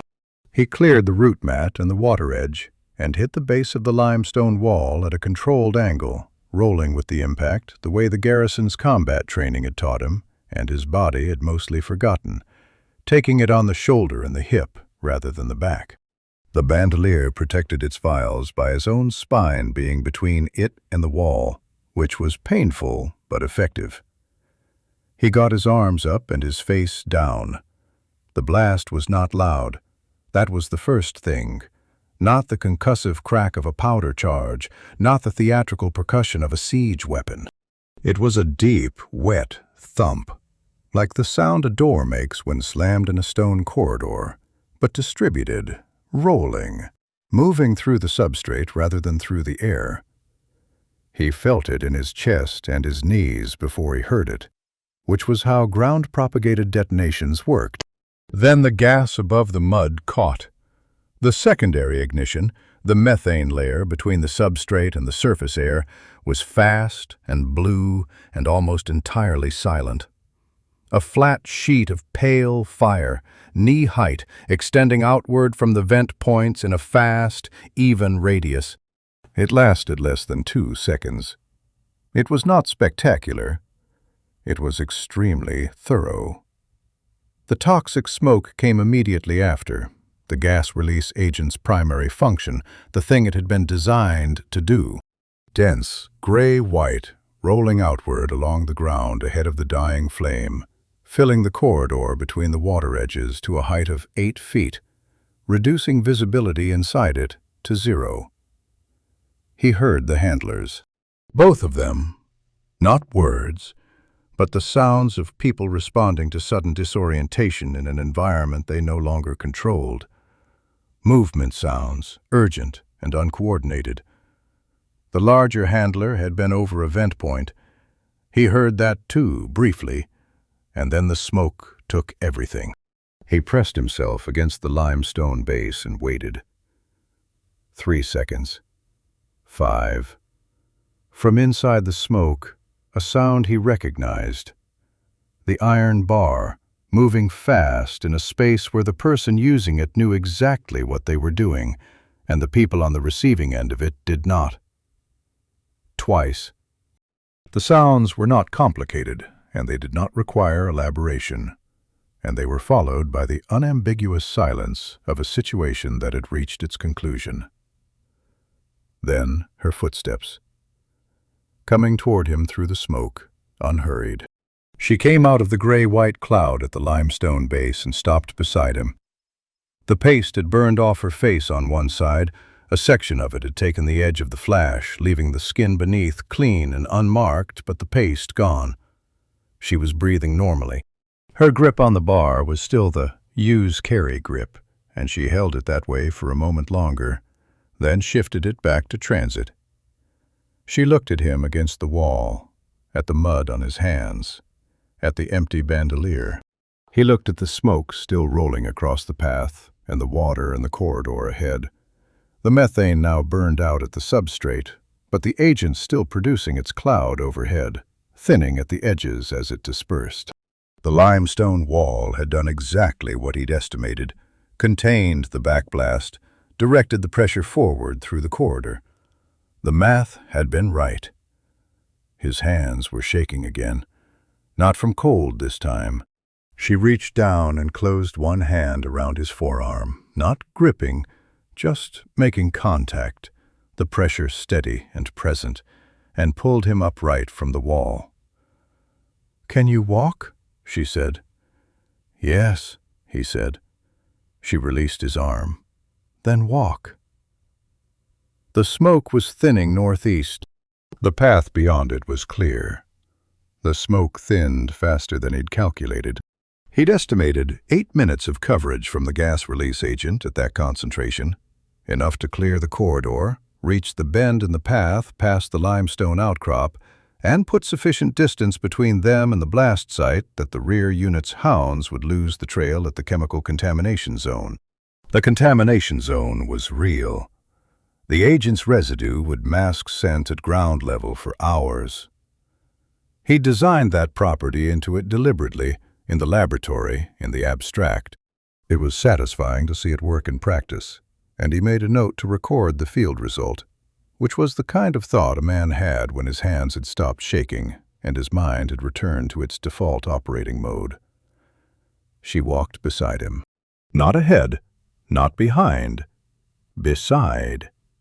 Which was a change from the first hours of the night, and he was aware of it without drawing attention to it. The path past the limestone outcrop was good, broad, firm, the root mat old and compressed, the kind of surface that would hold their pace without demanding constant attention.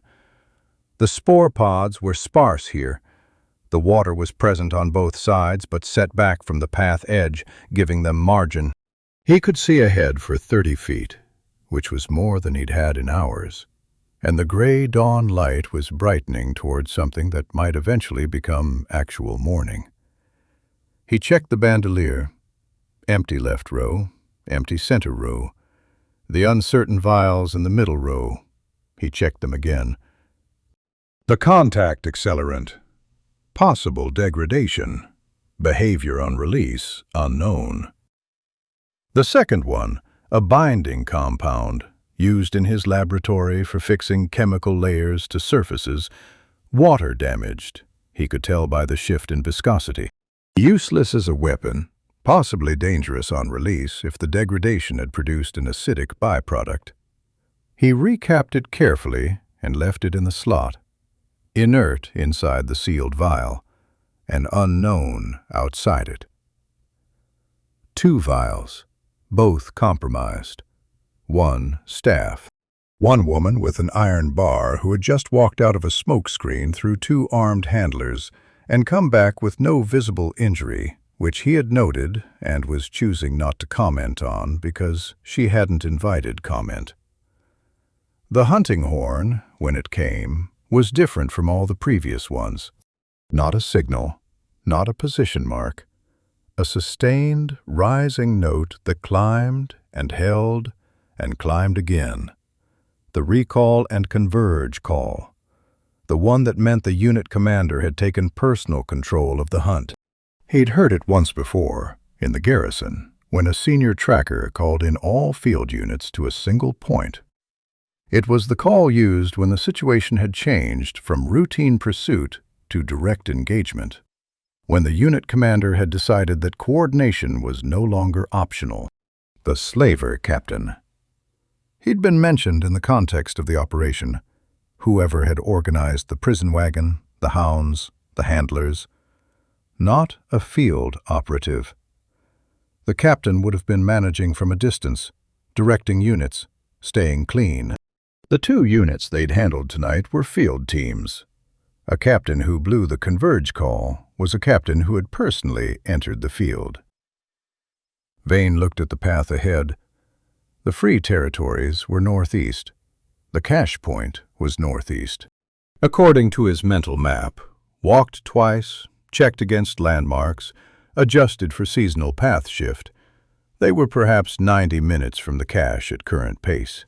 Perhaps 40 minutes from the point where the path entered the elevated limestone shelf country at the swamp's edge, where the terrain changed from root mat over mud to solid ground over rock. Once on the rock, the tracking hounds were effectively neutralized. The stone held no scent, no compression, no trace. 40 minutes. The converge call sounded again. Closer. He moved faster. She kept pace without being asked. They were moving at something near a run now. Not quite, because running on root mat in low light was how you ended up in the mud to the waist, but the fastest, sustained pace the terrain would support. His staff worked ahead of him in quick, short jabs, reading the ground at speed. His bad eye was irrelevant at this pace. He was using peripheral movement detection and the staff's contact feedback to navigate, trusting his feet to manage the details. The path narrowed. Not gradually, abruptly, the root mat pinching between 2 sections of deep water that had expanded since his last survey, possibly from last night's rain or from the disturbance of the blast shifting the water table in this section. The viable corridor reduced from 10 feet wide to 3, and the root mat at the edges was wet and compressed, actively subsiding into the water. He slowed and tested the center line. It held.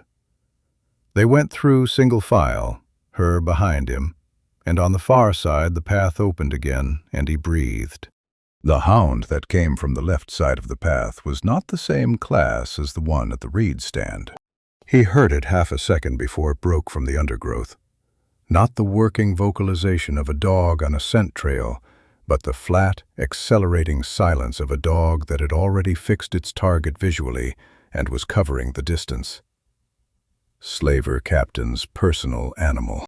He'd heard about this type too, raised on close work hunting, trained to target a specific point on the body and hold, not to wound, but to immobilize until the handler arrived.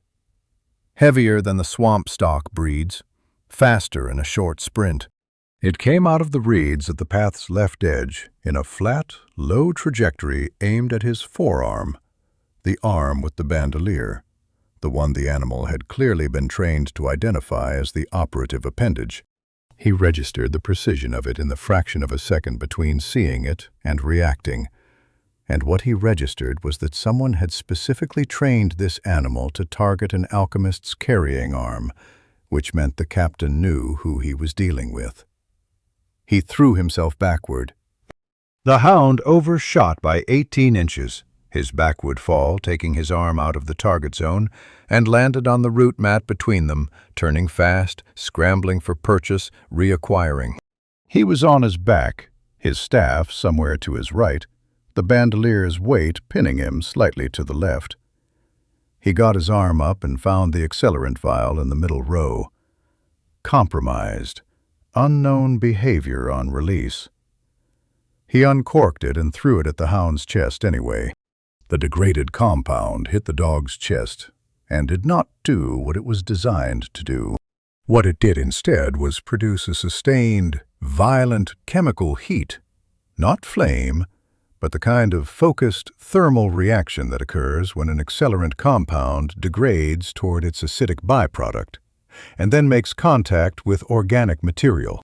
The dog made a sound and moved off him fast, rolling sideways off the root mat and into the water. He heard the hiss of chemical contact with water, and the sound cut off. He lay on the root mat for 2 seconds, cataloging damage. Left shoulder bruised from the fall. Right hand, the one that had held the vial, was warm at the fingertips where the degraded compound had splashed on release. Not burned. The margin had been narrow. 1 vial left. The binding compound with the possible acidic byproduct. He did not intend to use it the same way. She pulled him up. Same grip on the forearm, same pull, but faster than the limestone wall, less controlled, the urgency in it different. She got him upright, and they were moving before he'd finished standing, her hand releasing him the moment he had footing. Both of them northeast at the maximum pace the path would hold.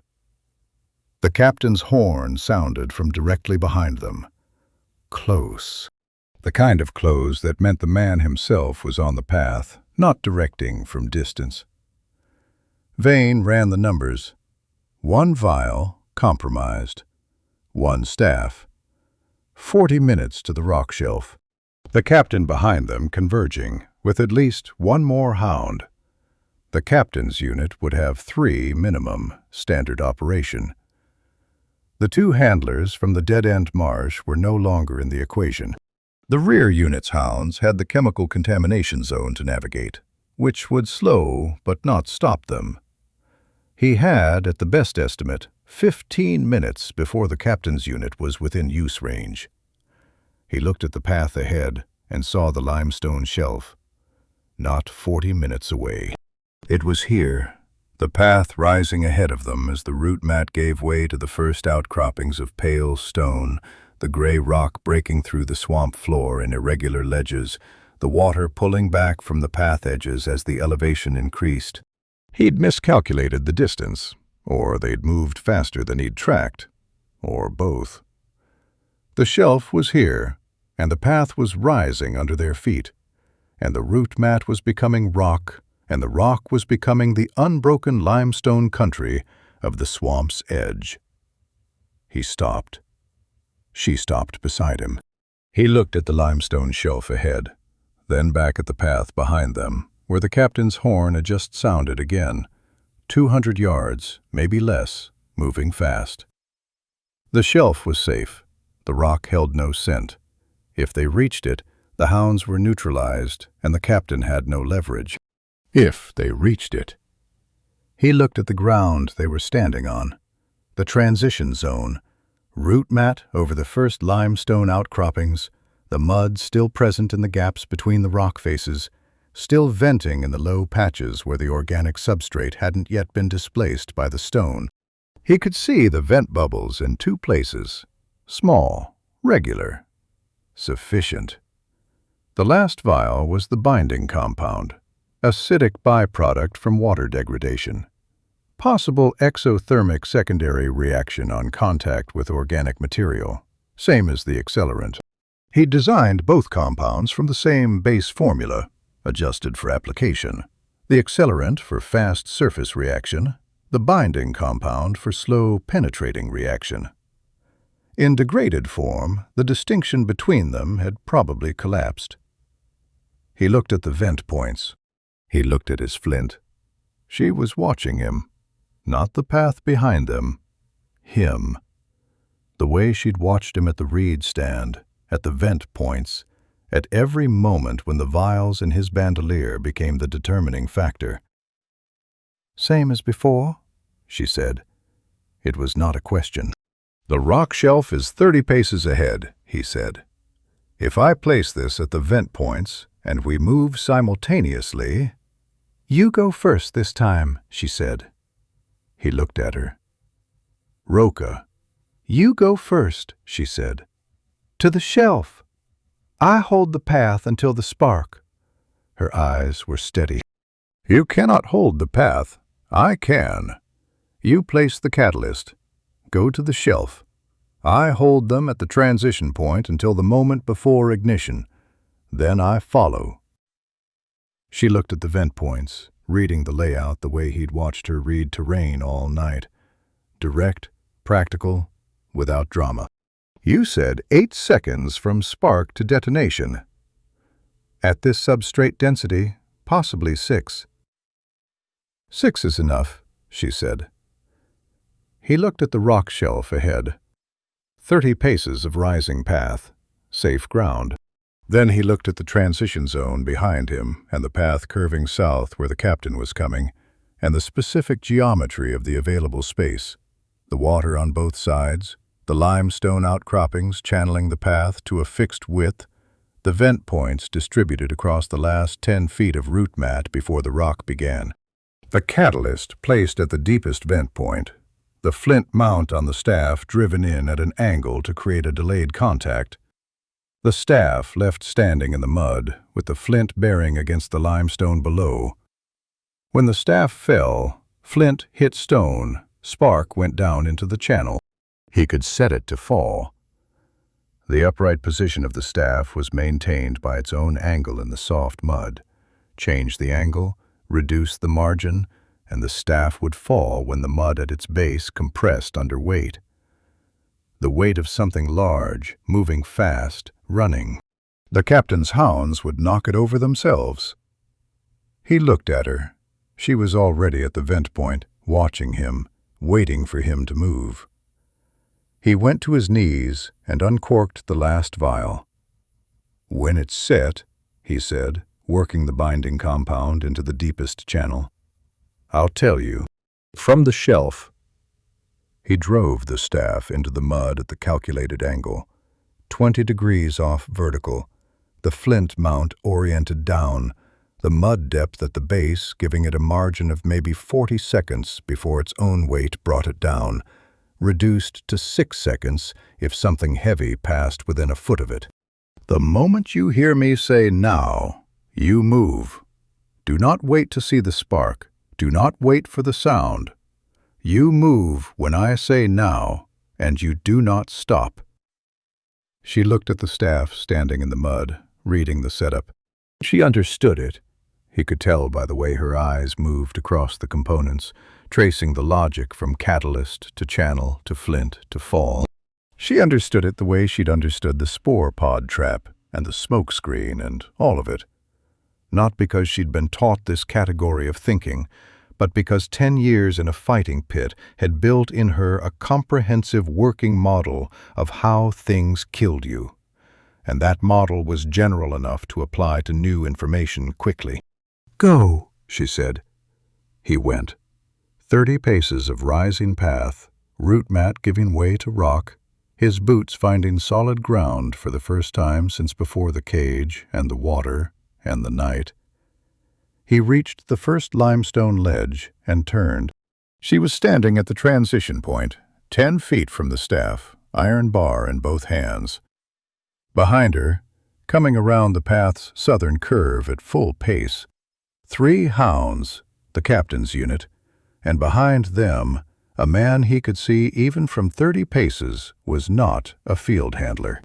The captain was tall, and he moved like someone accustomed to being the last word in a situation. And he had a catchpole in one hand and a short blade in the other, and he was looking at Roca the way you look at something you own that has caused you a great deal of inconvenience. The hounds reached her first. She broke the first one's momentum with the bar, a single, flat strike that redirected the animal sideways off the path and into the water without injuring it. Efficient use of force, not more than the situation required. The second hound she sidestepped, letting it run past her and off the path edge on its own speed. The third she caught by the scruff with her free hand and set down on the root mat hard enough that it reassessed its priorities and sat. The captain slowed. He was looking at the standing staff. He was a man who had sent teams into this swamp and had gotten back the horn signal from neither of them. And he was looking at a staff standing in the mud at a specific angle near a bubbling vent point. And he was not stupid. He stopped, 4 feet from the staff. She looked at Vane on the shelf. He looked at the staff, at the captain, 4 feet from it, at the vent point, active, pulsing. "Now," he said. She ran. The captain lunged for the staff, to pull it, to remove the spark risk, and his boot came down 6 inches from the base, the root mat compressing under his weight, the mud at the staff's base compressing with it. The staff fell. The blast reached him as light first, a pale, flat brightness that came under the smoke before the smoke had time to form, washing the limestone shelf in one even, directionless illumination that lasted less than a second and left no shadow. Then the pressure, not a shock wave, not the sharp concussive impact of a powder charge, but the slow, total push of a gas detonation propagating through a substrate, arriving through the rock beneath his boots before it arrived through the air. His knees absorbed it. His back teeth registered it. The mangrove canopy above the transition zone shook once, leaves releasing in a brief, collective flutter, and then settled. Then the smoke, dense and gray-white, the same color as the morning sky above it, rolling outward and upward from the transition zone in a column that spread horizontally when it hit the canopy and flattened into a ceiling. It moved northeast with the light morning air, thin at the edges, thick at the center, filling the path corridor from water edge to water edge and reducing the transition zone to a solid wall of opacity. He stood on the shelf and watched it and counted. 1. The smoke was still expanding, still dense, the transition zone fully opaque. 2. The distant sound of the swamp reasserting itself, water, wind in the upper canopy, a bird somewhere to the east registering an objection to the disturbance. 3. The smoke beginning to thin at the upper edges where the morning air was moving. 4. He was aware of his own breathing, which was even, and his own hands, which were not shaking, not from cold, not from anything. Still. 5. The limestone under his boots was solid and dry and smelled of mineral earth and nothing chemical, because the rock held no substrate for the agent to propagate into, and the blast had been contained entirely to the root mat side of the transition line. He was standing on ground that the explosion had not reached and could not reach. 6. She came out of the smoke at a full run. The smoke parted ahead of her, and she was through it, and onto the limestone shelf in 2 strides, the iron bar still in her right hand, the chain at her collar swinging with the impact of her boots on solid rock. She ran past him 4 paces before she stopped, turning, facing the smoke wall. Neither of them spoke. He watched the smoke. She watched the smoke. It thinned. Slowly, the column losing density at the edges, the gray-white becoming gray, becoming transparent at the upper register. the canopy appearing through it piece by piece as the agent dispersed into the open air above the swamp. The morning light came through the thinning smoke in flat, directionless sheets, the kind of light that arrives before the sun is high enough to angle. The transition zone appeared.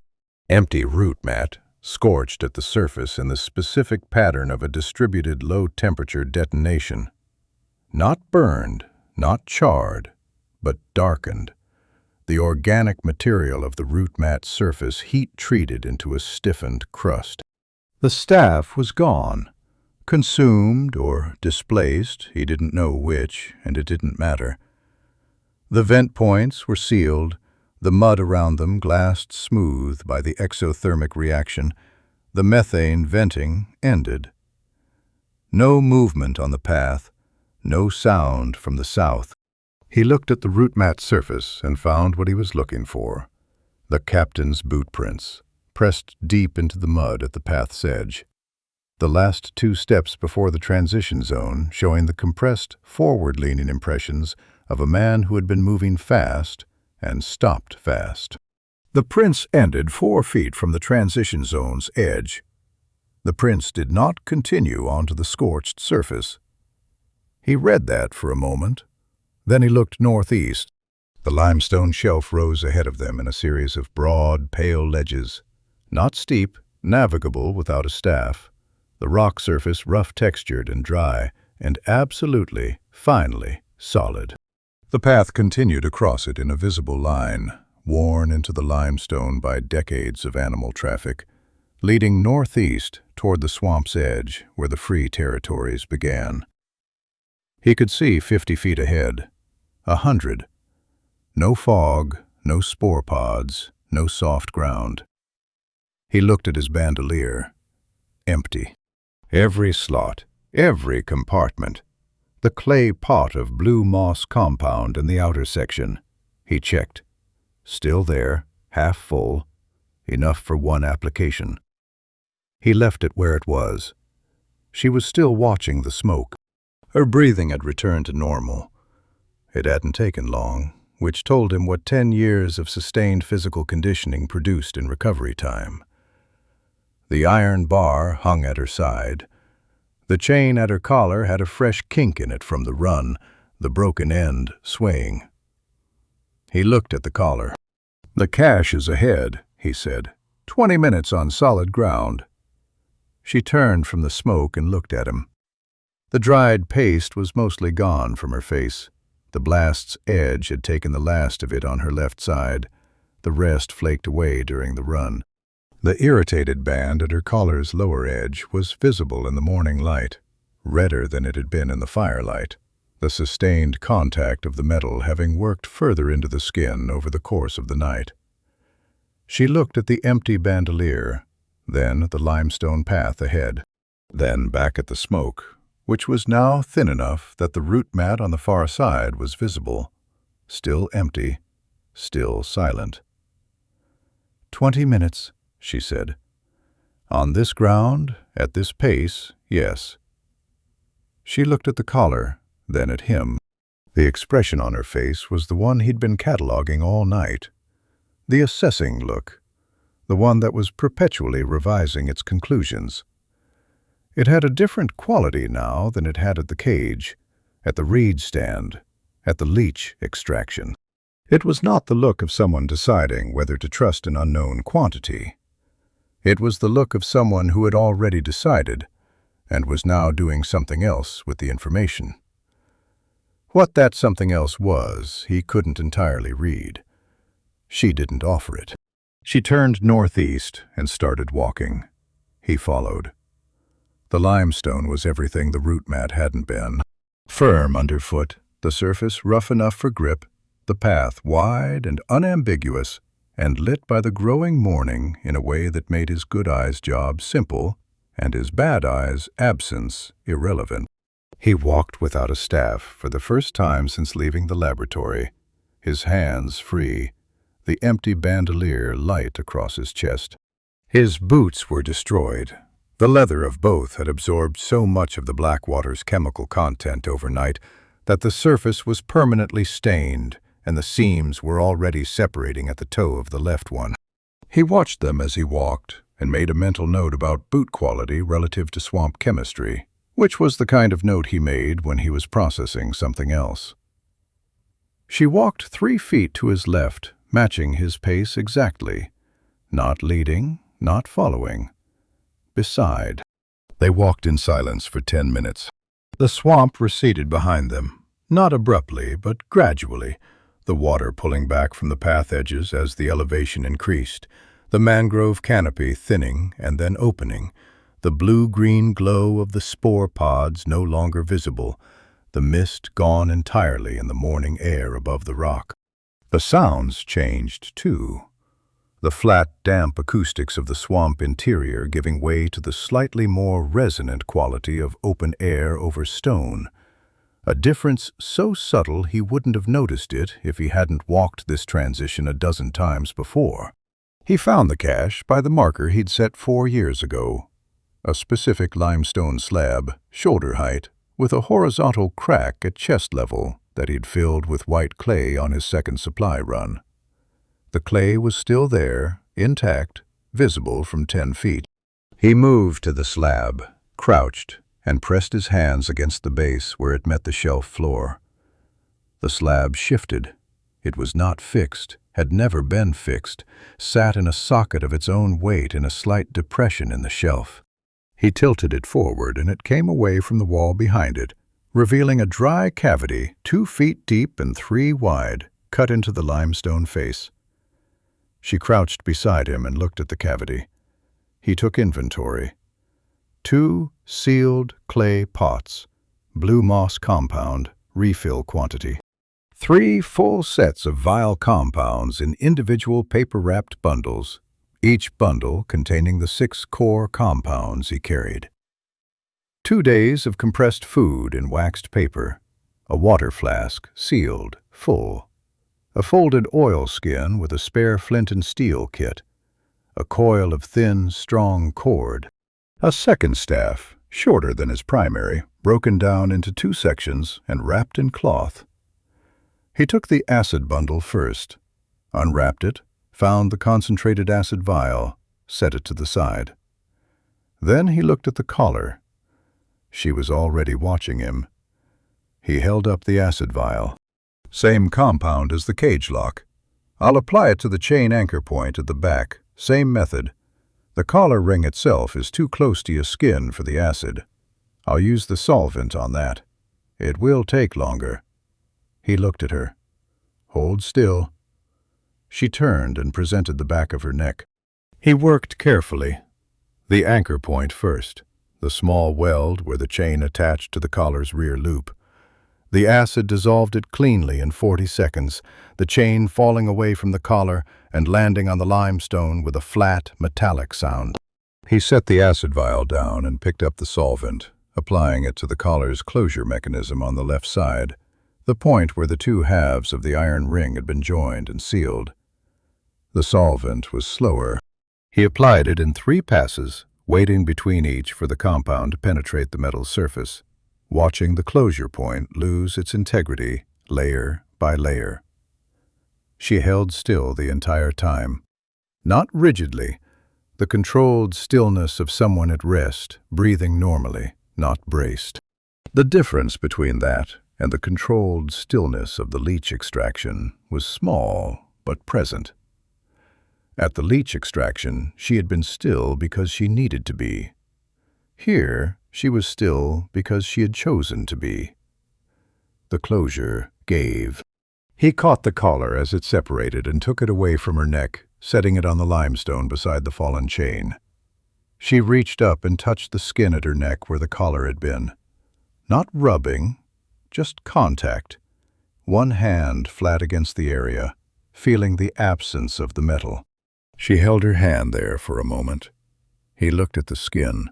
The irritated band had sharpened in the morning light, the sustained pressure having left a clear line around her neck that would take several days to fully fade. He opened the blue moss compound without being asked and applied it to the band in a single, careful pass. She let him. When he was done, she lowered her hand and looked at the collar on the limestone, at the chain beside it, at the weld point he'd dissolved. She picked up the chain, not the collar, just the chain, and held it for a moment, the broken end where the anchor had been, the links turning in her fingers. Then she set it back down on the rock and left it there. He began restocking the bandolier, slotting each vial in its correct position by shape and weight. The familiar process of it, the small, precise work of known compounds in known slots, was settling in a way he hadn't known he needed until right now. He worked through all 12 slots, checked each seal, confirmed each compound by feel. When he finished, the bandolier sat on his chest at its proper weight, and the empty feeling was gone. He looked up. She was sitting on the limestone shelf with her back against the cache slab, her legs extended, the iron bar resting across her knees. The morning was fully arrived now, actual sunlight, angled and pale, falling across the shelf in long, flat bands between the shadow of the thinning canopy. It caught the green-gray of her skin and the pale lines of the blade-block scars on her forearms and the place on her neck where the collar had been. She was looking at the free territories ahead. The limestone shelf continued northeast, and beyond its edge, visible in the clear morning air, the tree line of ordinary forest, not swamp, not the Blackwater, but regular woodland growing on ordinary soil, the kind of forest you could walk through without testing the ground before every step. He sat down beside her, not close, not far, the companionable distance of two people who had spent a night in the same foxhole and were now sitting in the first real silence that wasn't loaded with immediate threat. He felt the limestone cold through his ruined trousers and didn't move. Neither of them spoke for a while. From the south, somewhere deep in the Blackwater, a hound called once. Distant, not directional, not running a line. A single, uncertain note. The sound of an animal that had lost its track and was announcing the fact to the empty swamp. It did not come again. They sat on the limestone shelf until the sun was fully above the canopy. Not because they needed to rest. They needed to rest, both of them, but that wasn't why they stayed. They stayed because the morning was doing something that neither of them had experienced recently enough that it had stopped being noticeable, which was simply existing without immediate consequence. The sunlight moved across the shelf in its slow, flat bands. The canopy above the swamp's edge filtered it into shifting patterns on the pale rock. The air was cool and carried nothing chemical, nothing threatening, just the ordinary smell of wet stone and morning forest, and the distant, neutral presence of the Blackwater behind them, diminished now to background. He ate. The compressed food from the cache was not good. Dense, dry, pressed into blocks that required sustained chewing and produced a flavor that he had charitably described in his supply notes as adequate. He ate 2 blocks and drank half the water flask, and felt the calories move through him in a slow, stabilizing wave. His shoulder from the limestone wall impact had stiffened during the walk to the cache. He could feel the restricted arc now, the bruised tissue objecting to specific angles. He rotated it carefully and left it alone. She ate 1 block, looked at it, ate the second one without expression. He offered the water flask. She took it and drank 3 measured pulls and handed it back. He recapped it and placed it in the inner compartment of the bandolier's supply section, next to the refilled vial set. The weight of the fully stocked bandolier was comfortable, known, familiar, the right kind of weight. She was looking at the forest ahead. He looked at it too. The tree line was perhaps 400 paces from where the limestone shelf ended. Not a sharp boundary, but a gradual one, the rock giving way to thin soil, and then thicker soil, and then the first trees, ordinary birch and pine growing straight and uncomplicated in ground that held them without argument. The free territories began at the tree line. Not formally. There was no marker, no wall, no document. But the slaver operations that used the Blackwater routes as their southern corridor did not extend past the swamp's edge. The terrain made it impractical, and the law, such as it was in this part of the world, made it inadvisable. Past the tree line, a woman without a collar was not a product with a missing invoice. She was a person in a forest. "The forest path northeast," he said, "follows the limestone shelf edge for about 3 kilometers, then turns into the lowland. There's a settlement at the lowland's far end, Kara's Ford. It's not large, but it's established. There are people there who are not involved in the salt trade or the pit circuit." She looked at the tree line. "You know it." "I've been there twice, for supplies that the swamp doesn't provide." He paused. "They know me. I can vouch for your entry if the gatekeeper requires it, though the gatekeeper is old and mostly requires that you're not carrying a slaver's brand, which you're not." She was quiet. Her hand moved to her neck, not the place where the collar had been, but slightly above it, the skin that had been covered by the collar's upper edge. She pressed 2 fingers there and held them. Not a gesture of discomfort. Something else. "After Kara's Ford," he said, "there are orc settlements 2 days northeast. I don't know them personally, but I know the routes. If you want a guide as far as the first settlement, I can do that. If you want to go alone from the forest path, that's also—" "Why?" she said. He stopped. She turned from the tree line and looked at him. Not the assessing look, something more direct than that. The look of someone who has decided that an indirect approach to a specific question is costing more than it's worth. "Why did you go into the water?" she said. "At the cage." "You saw what I was. You knew what the collar meant. A pit fighter. A berserker-class slave." Her jaw set slightly. "You knew the risk of releasing me, and you went into the water anyway, with your acid and your staff and your shaking hands." She held his gaze. "Why?" He thought about this. Not the answer. He knew the answer.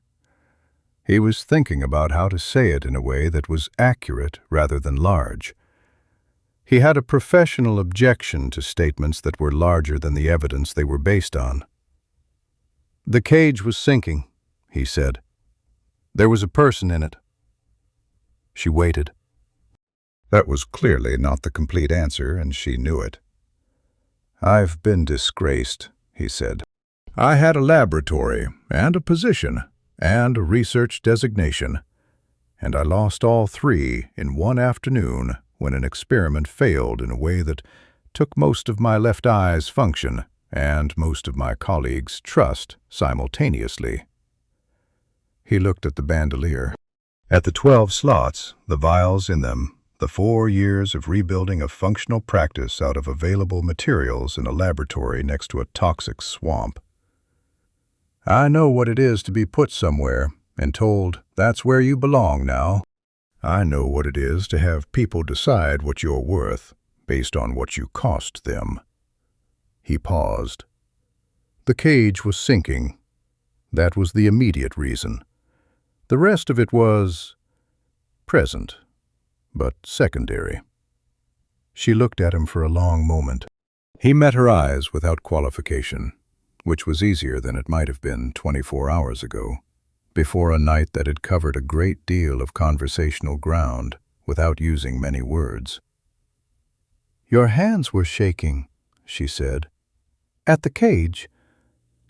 "You could see only half of what was in front of you.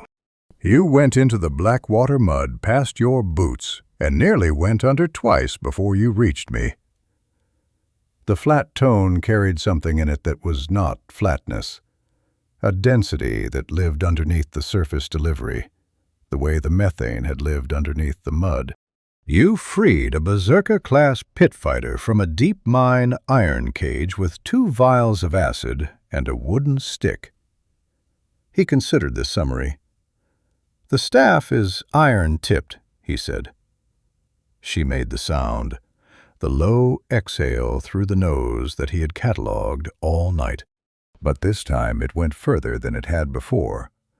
It extended slightly past its usual duration and took on a different quality at the end, one he didn't have a precise category for, except that it was warmer than its predecessors. Not quite a laugh, not a laugh.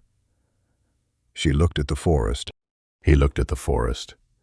The sun had moved enough that the shadow of the canopy's edge was receding across the limestone shelf, the warm light advancing toward where they sat in a slow, unhurried line. The black water behind them was quiet. No horns, no hounds. The morning had the quality of something that had decided to be ordinary and was committed to it. He became aware that she had not answered his offer. The guide question, whether she wanted company to the first orc settlement or preferred to go alone from the forest path. He had made the offer, and she had redirected to the why question, and he had answered it, and she had not returned to the choice. He considered raising it again and decided against it. She would return to it when she was ready. She was not a person who lost track of open questions. After a while, she reached into the inner fold of her clothing and produced the small square of cloth. Her last dry cloth, the one she'd handed him for the leech extraction. She looked at it, both sides, the way you look at something you've kept when keeping it required a decision. The cloth was damp now. Everything was damp after a night in the Blackwater.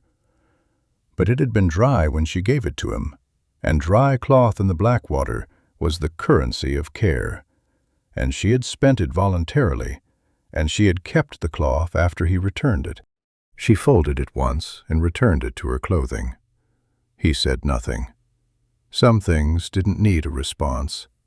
Some things needed to simply be allowed to be what they were, without being named or expanded or made into a statement. The shadow line reached them. The sun was warm on his coat. The ruined, stained, permanently chemical-scented coat that had been soaked twice in toxic water and exposed to acid vapor and blast heat and was still, structurally, a coat. He felt the warmth on his shoulders and was aware of it as a specific, physical thing, because 24 hours ago he had been standing at a workbench measuring compounds and had not been particularly aware of the warmth or the lack of it. Awareness of that category of thing required, apparently, a certain prior quantity of cold. She stood. He looked up. She was on her feet on the limestone shelf, the iron bar secured through her belt, her eyes on the forest path northeast. Standing the way she stood everything, with the complete, settled weight of a person entirely present in their own body, no apology in the posture, no concession to the night they'd been through, or the collar-shaped absence at her throat, or the scars that the morning light made visible on her forearms. She looked down at him. He got to his feet. His left shoulder reminded him of the limestone wall. He acknowledged it and moved. They walked off the shelf together and onto the path northeast, the limestone giving way under their boots to thin soil, and then thicker soil, and then the first ordinary grass of the forest margin, the kind of grass that grew because the ground was good and asked for nothing in return. The tree line came to meet them. Birch trunks, pale and straight. Pine, dark and unhurried. The smell of ordinary forest in early morning, earth and resin, and the clean, simple absence of anything chemical. She slowed as they entered the first trees. Not a stop, a reduction in pace, the kind that happens when a body accustomed to constant alert begins to process the absence of immediate threat and doesn't entirely know what to do with the resulting space. He slowed with her without comment. They walked between the trees at the pace the morning seemed to require, which was slower than they'd moved all night and more appropriate. After a while, she said, without looking at him, "Kara's Ford." 2 hours, he said, "on this path." She nodded once. They kept walking.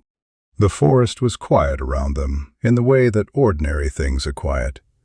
Not the loaded silence of the swamp, where quiet meant the temporary absence of something dangerous, but the simple quiet of a place that had nothing particular to communicate.